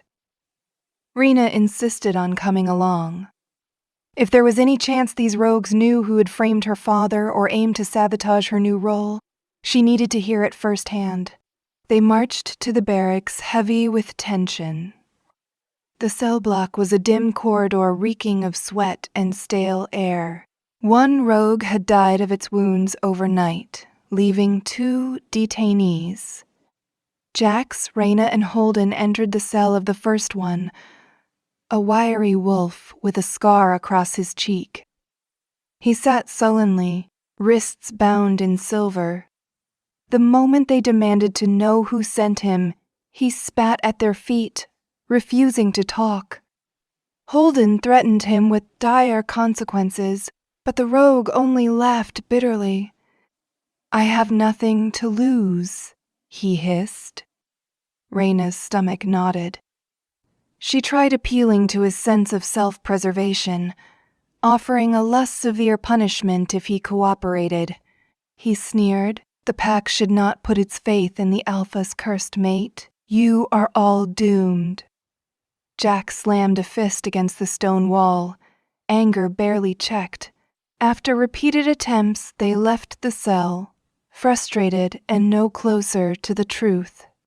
They moved to the second prisoner, a stocky rogue with an injured leg. His eyes flickered when Raina entered, as if recognizing her. She braced herself for more insults. Instead, he watched with guarded curiosity. "You want answers?" he rasped. "Then I want something in return." Holden folded his arms. "Speak.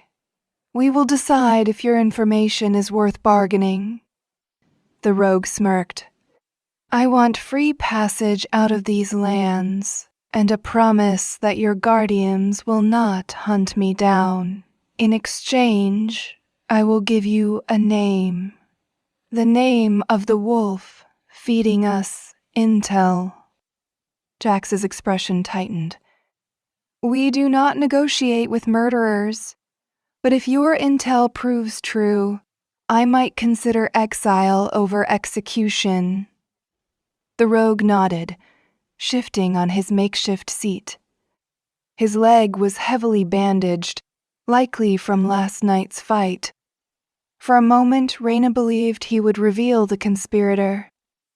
But then a flicker of doubt crossed his face, as if he feared retaliation. He clenched his jaw. "I cannot. They will kill me for talking." Raina's shoulders slumped in despair. "They're not here right now," she pressed softly. "We can protect you." The rogue let out a bitter snort. "You cannot protect me from them. They are inside your pack, waiting for the perfect moment. If I name them, I die." He clamped his mouth shut, refusing to say more. Desperate, Jax tried various threats and promises, but the rogue only repeated cryptic warnings. Finally, they retreated from the cell, aggravation coiled in every muscle. In the hallway, Holden muttered, "We are chasing ghosts. They confirm there is a traitor inside Crescent Hollow, but they will not name them." Jax gave Raina a look of apology. "We will keep them alive a little longer, in case they change their minds. But for now, we are at an impasse." She nodded numbly, the ache in her arm overshadowed by the ache in her heart. The conspirator was inside the pack, fueling rogue attacks, possibly the same force that had destroyed her father. Yet they remained hidden behind fear and intimidation. Days bled into a tense cycle of training, chores, and silent hostility from sections of the pack. Raina pushed onward, determined to hold up her end of the probation. At the same time, she secretly worried that a new outbreak of violence could seal her fate. The elders hovered with watchful eyes, waiting to see if she would falter. Jax stood beside her at every turn, unwavering in his public support but privately concerned that the conspirators might take more drastic steps. At last, the day of the hearing arrived, a month after the initial ruling that placed Raina on probation. Once again, the main hall was filled, pack members packed shoulder to shoulder. Elders sat at the dais, their robes immaculate in the torchlight. Raina's heart pounded as she entered on Jax's arm, scanning the crowd. She recognized faces that had once mocked her in her Omega days. Some watched with curiosity, others wore scowls that hinted they still did not trust her. But many gazed on with cautious respect, acknowledging she had not failed during her probation. Elora and Tarek stood as Jax and Raina approached. The elder to Tarek's right, Wulfric, also rose, tension evident in the lines around his mouth. Raina took a steadying breath. This was the culmination of her trial. The council would either accept her as Luna or cast her out. She reminded herself that her father's memory hung in the balance too.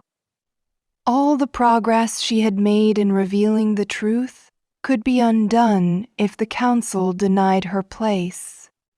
Elora raised her staff. We gather to conclude the probation. Raina has been observed in multiple duties, training with warriors, settling disputes among families, managing community events. We must now judge if she has proven her loyalty and capability to stand as Luna. She let her gaze sweep the hall. Let any who have testimony, good or ill, step forward now. One by one, wolves came up. The farmland families praised her fairness, citing that their boundary conflict had not reignited. A few warriors admitted she trained consistently, refusing to shirk or complain. One caretaker spoke tearfully of how Raina had helped nurse her sick child. Even some of the more skeptical pack members grudgingly admitted she had worked tirelessly. Raina stood quietly, mind reeling at the realization that they were giving her credit, not piling on scorn. She glanced at Jax, who gave her a subtle nod of encouragement. It seemed her month of relentless effort had not been in vain. Finally, Tarek stood, clearing his throat. Yes, we have heard many accounts of her diligence, yet we cannot ignore the rogue attacks. They have escalated since her arrival, culminating in the festival's disruption. I ask the pack, is this a sign of doom? Could it be that the goddess tests us, or that we have angered her by accepting the traitor's line? A chill traced down Raina's spine. Tarek's words struck a nerve in the crowd, some exchanging uneasy glances. But Jax stepped forward, voice calm but forceful. It is not Raina who conjures rogues. Indeed, we have evidence that someone inside our pack is colluding with them. She has labored to unify us, not divide. If the elders cannot see that, they do a disservice to Crescent Hollow. Alora inclined her head. Our task is to determine if Raina is a worthy Luna, not to solve the entire rogue conspiracy at this moment. Let the council cast their votes. Raina braced herself, blood roaring in her ears. The elders conferred in low voices, each stepping aside to deliver a whispered verdict. Tarek shot her a glacial glare, presumably delivering a negative vote. Wulfric, she suspected, was on her side. The tension in the hall was suffocating. At last, Elora faced the crowd. By a majority decision, the council recognizes Raina as fit to stand as Luna, in accordance with the mate bond and her month of proven service. We declare the probation ended. Applause erupted from some corners, while others remained silent in grim acceptance. Raina's eyes burned with tears. She was truly, officially, allowed to be Jax's Luna. All her struggles and humiliations, enduring scorn, unraveling conspiracies, had culminated in acceptance. Jax drew her close, pressing a brief, fierce kiss to her temple, uncaring of the watchers. Alora raised her voice over the din. The Luna ceremony will be scheduled within the week, under the full moon.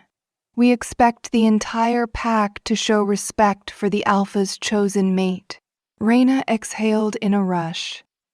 She felt half-dazed, a swirling mix of relief and guarded triumph. She saw Tarek's face, stony and set, before he spun and stalked from the hall.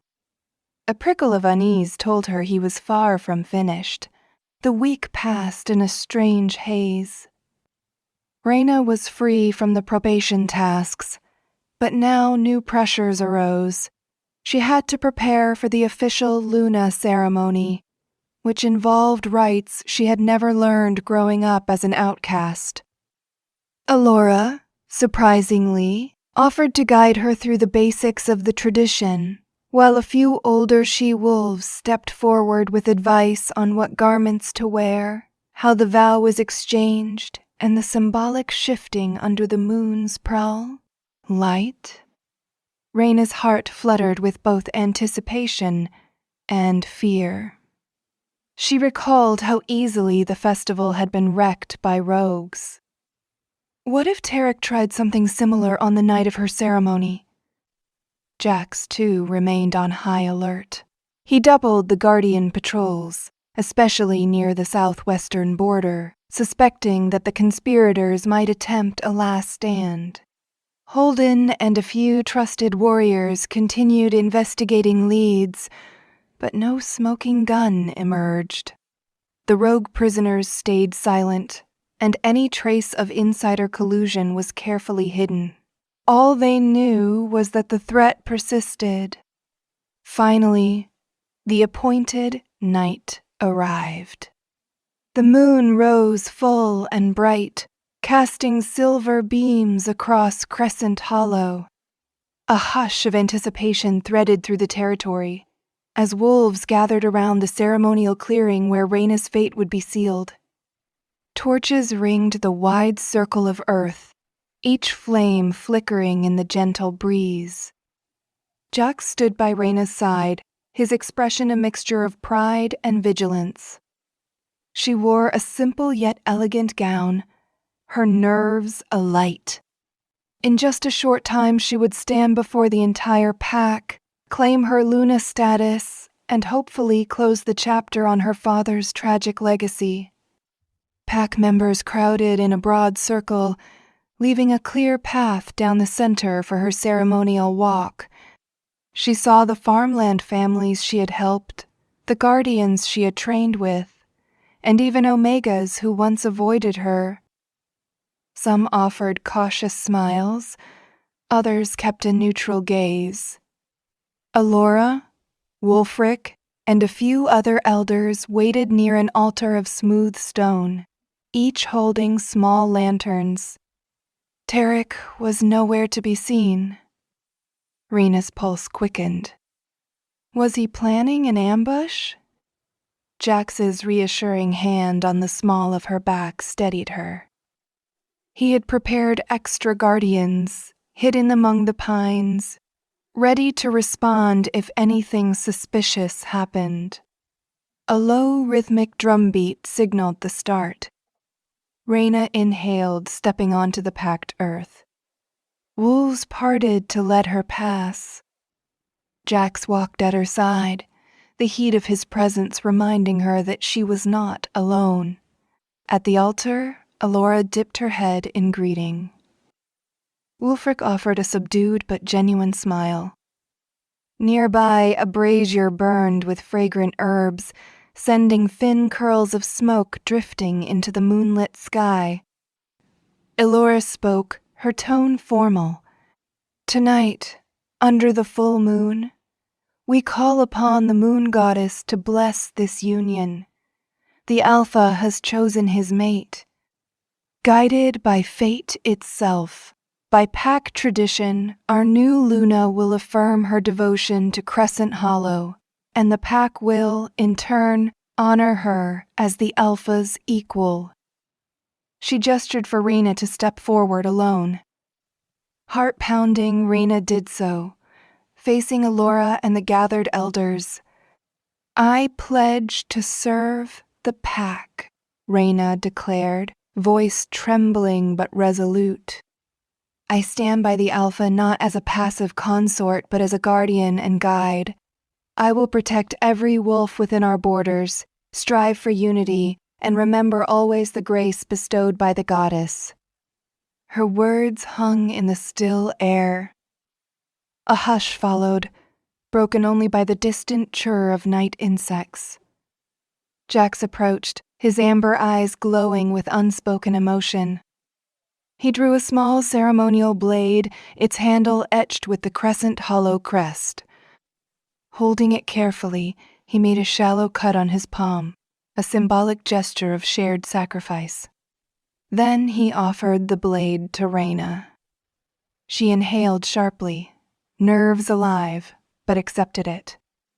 Following his lead, she gently cut her palm, just enough for a few beads of blood to form. Their eyes met, hearts racing.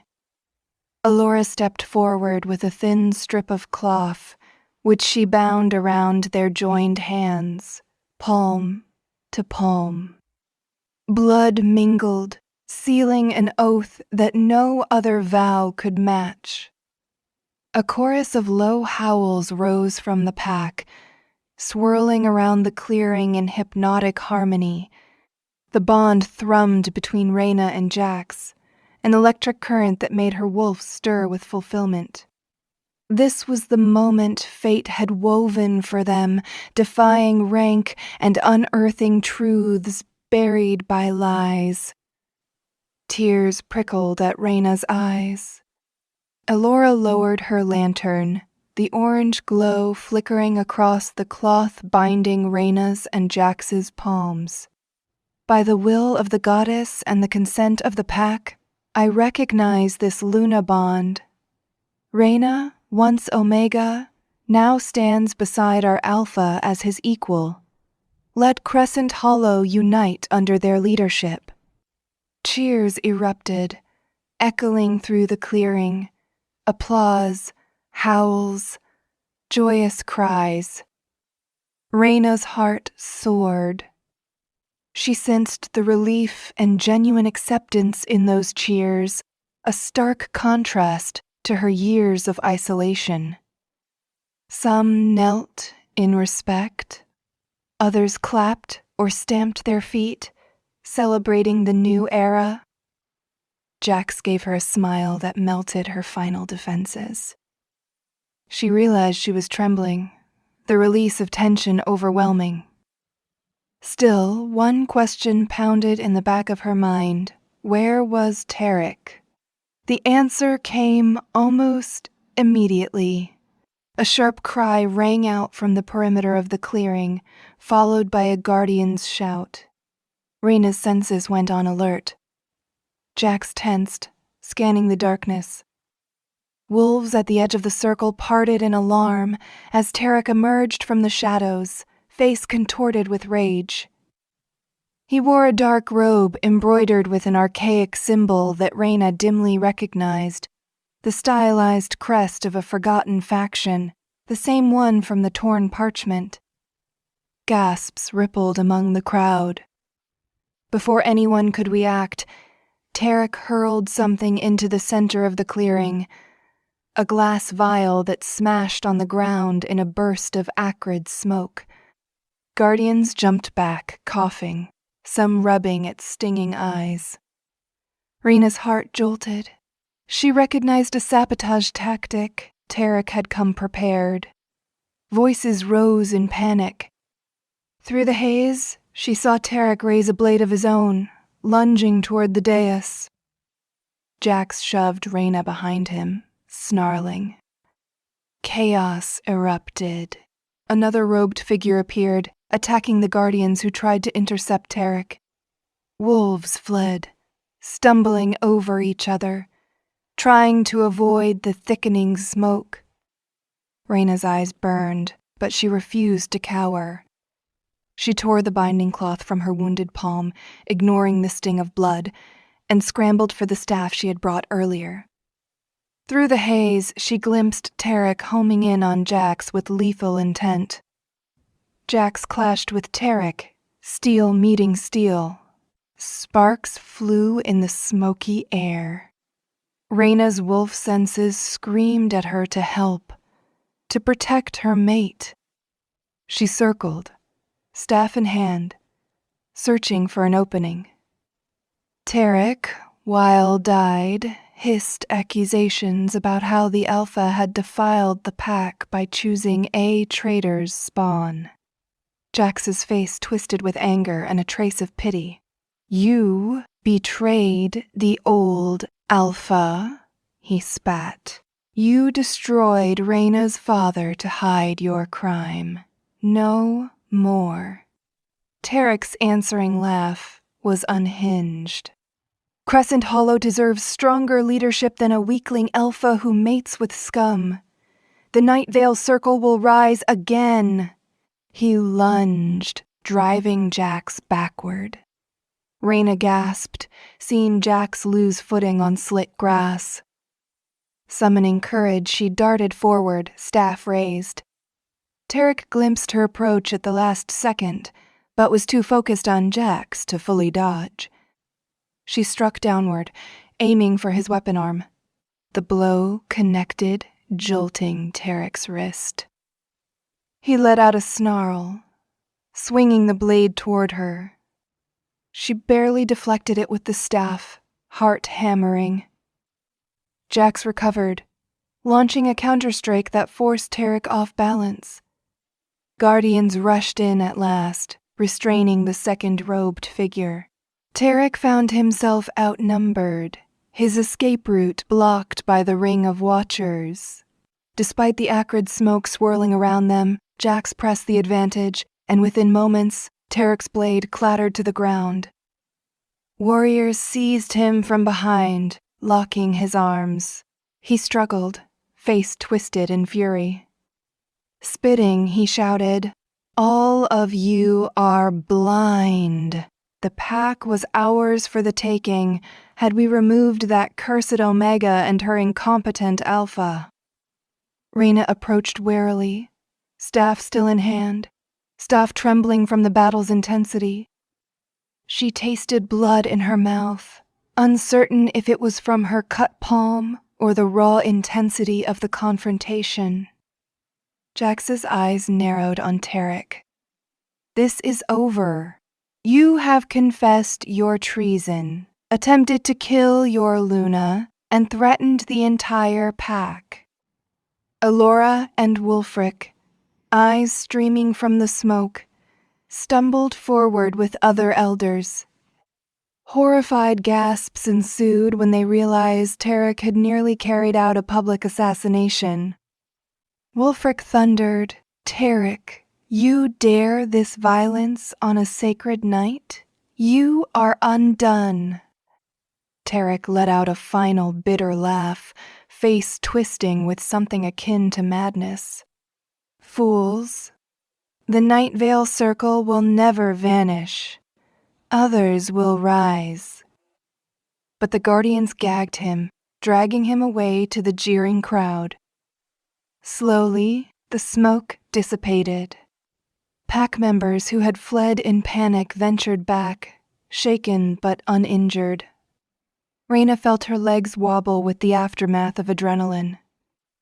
Jax was at her side in an instant, pulling her close. The mate bond thrummed in the air, reassuring her that he was safe. She buried her face against his chest, inhaling his familiar scent beneath the acrid tang. By degrees, she calmed, realizing the immediate threat was contained. Tarek's conspiracy was laid bare before the entire pack. His own madness had sealed his downfall. Alora, looking shaken, addressed the crowd in a voice that cracked with emotion. You have all witnessed Tarek's vile betrayal. By the Alpha's authority and the Council's agreement, he is stripped of all rank and cast out. The Elders will convene to decide his final punishment beyond banishment, likely permanent exile or worse. Whispers of agreement spread. The pack, once uncertain of Raina, now stared at her with awe. She had fought for them, standing beside Jax even when a blade hovered at their throats. Jax guided Raina back to the altar. Her staff clunked on the ground, her fingers numb. She blinked, registering that the ceremony was not even complete when Tarek attacked. Alora and Wulfric exchanged a glance. Then Wulfric stepped forward. His voice gained a solemn weight that cut through the tension.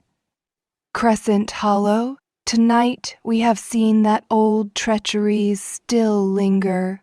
Yet our Alpha and his mate have proven their strength against the very darkness that tried to divide us for years. Let us finish this ritual, that we may honor the bond of the goddess. A calmer hush fell. Raina's pulse still thundered, but she followed Jax's lead, stepping once more into the circle. The braziers flickered, casting shifting light across her face. Jax raised their bound hands anew, though the cloth was torn and bloodied.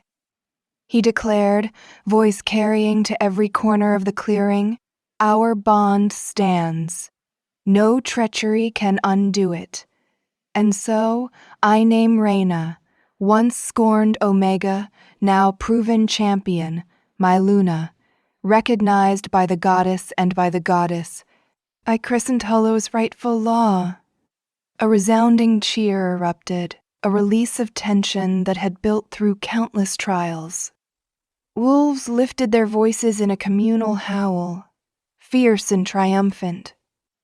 Raina turned in place, seeing the acceptance in eyes that once mocked her, the awe from the younger wolves who realized she had overcome the darkest of conspiracies. Tears blurred her vision. She closed her eyes, letting out a wavering breath.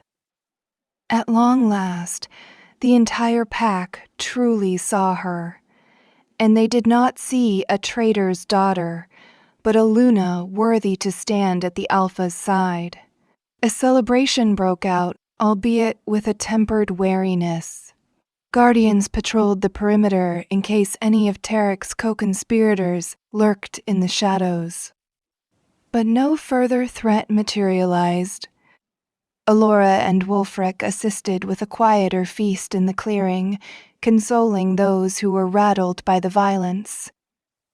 Jax, still holding Raina's hand, guided her gently away from the crowds after the initial wave of congratulations.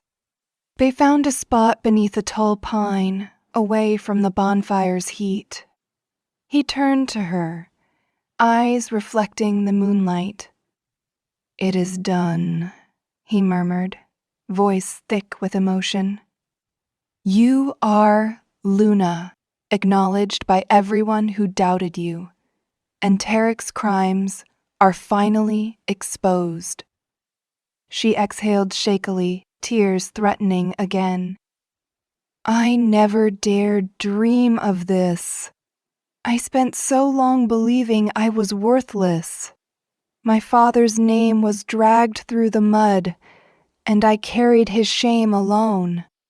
Now the pack knows the truth." Jax brushed a gentle hand over her cheek. "Yes, your father's honor is restored, and the conspirators who silenced him have paid for their treachery." He leaned in, pressing a tender kiss to her lips. The bond flared with warmth, soothing her lingering terror. For a moment the world slipped away, replaced by the quiet hush of pine needles and distant murmurs of the pack. When they parted, Raina let her head rest on his shoulder, gazing at the moon. "What happens next? We have unraveled this plot, but the pack is still healing from so much suspicion." He held her close. "We will lead them, side by side. We will strengthen our borders, weed out any remaining sympathizers of the Night Vale Circle, and show Crescent Hollow that unity conquers fear. You and I, together, will make certain that no wolf grows up shunned for crimes they did not commit." A lump of gratitude rose in her throat. She recalled every sneer, every lonely day she had endured, all the nights she spent wishing for a scrap of acceptance. Now, the Alpha's unwavering presence wrapped around her like a promise. She had never known such belonging. Soft footfalls approached.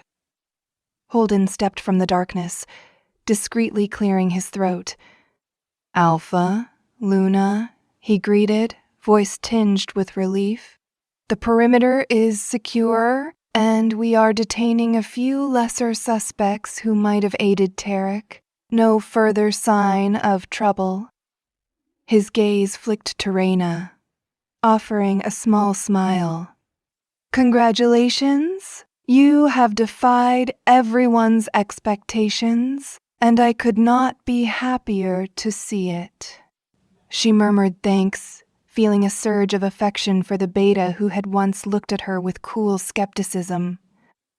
Jax nodded. "Thank you, Holden. Ensure the wounded receive proper care.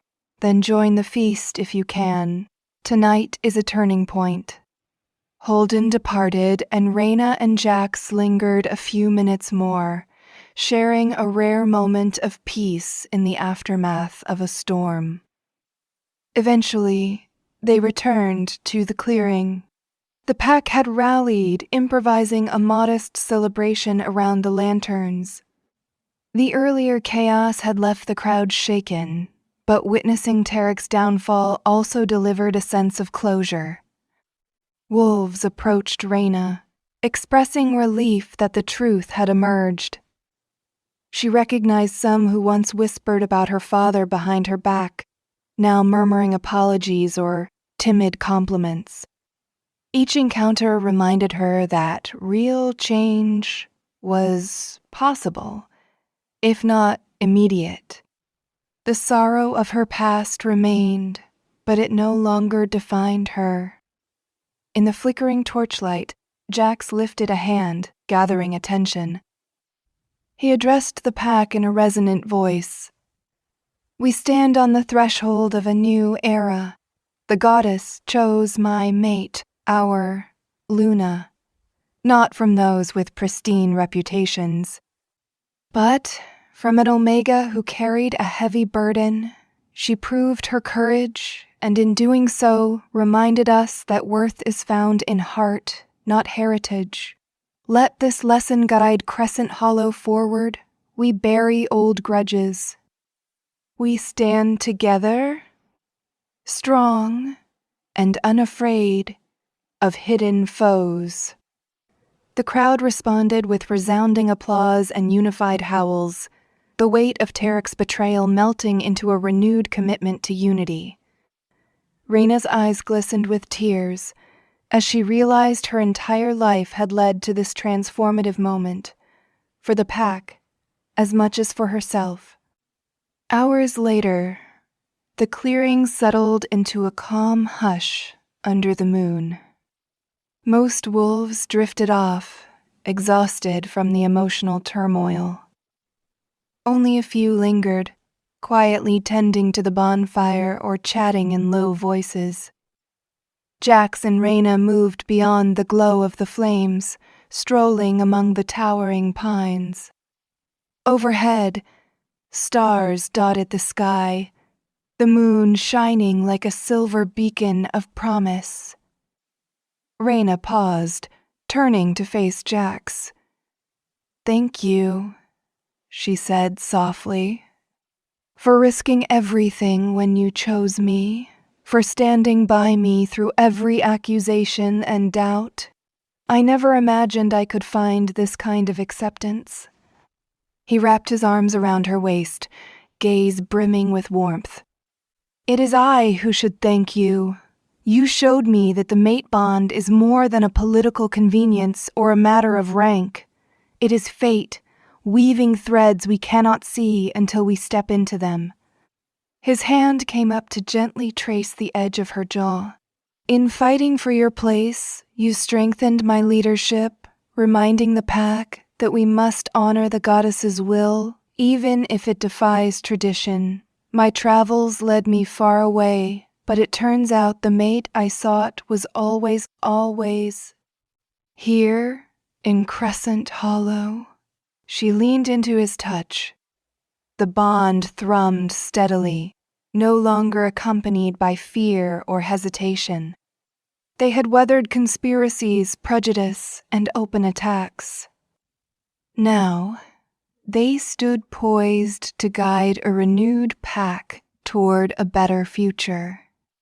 The memory of her father's banishment no longer stabbed with raw agony. Instead, it felt like a driving force, a testament that even the gravest injustice could be righted in time. She smiled through gathering tears. "He would be proud, my father," she whispered. "I just know he would." Jax nodded, his expression tender. "We will honor him by ensuring no one else ever suffers such a fate. Crescent Hollow deserves honest leaders. And, as my Luna, you will help shape that honesty." She laughed softly, tears sliding down her cheeks. Gratitude, relief, and boundless hope entwined. Together, they gazed at the moon, letting its cool light wash over them. The forest pulsed with hidden life, as if celebrating the harmony restored to the pack. In Raina's heart, the final pieces of her old wounds found closure. She realized that her journey was not an end, but the beginning of a new chapter, one where her name would no longer be whispered in scorn, but spoken with respect. Hand in hand, Alpha and Luna returned to the center of the clearing, where the last of the pack lingered, paying homage to the momentous night. Wolves offered quiet praise and heartfelt bows to Raina, acknowledging her transformation from the lowest Omega to the Alpha's fated mate. She accepted their gestures with humility. The path ahead would be challenging, she knew, full of daily tasks to strengthen the territory and guide the pack. But the shadows of her father's disgrace had been scattered by the truth, and a bright new dawn beckoned for Crescent Hollow. That night, as they drifted to the lodge and sank into an exhausted slumber, Raina dreamed not of exile but of promise, a pack standing united, her father's memory free of shame, and Jax's unwavering presence by her side. In the dream, she heard the faint echo of the moon goddess's blessing, reminding her that destiny belonged to those who had the courage to claim it. Waking to the first soft rays of morning, she knew that no matter what tests the future brought, she would face them without fear. For the scorned Omega who once lowered her eyes, now walked proudly as Luna, embraced and never alone, hand in hand with the Alpha who had chosen her against every odd.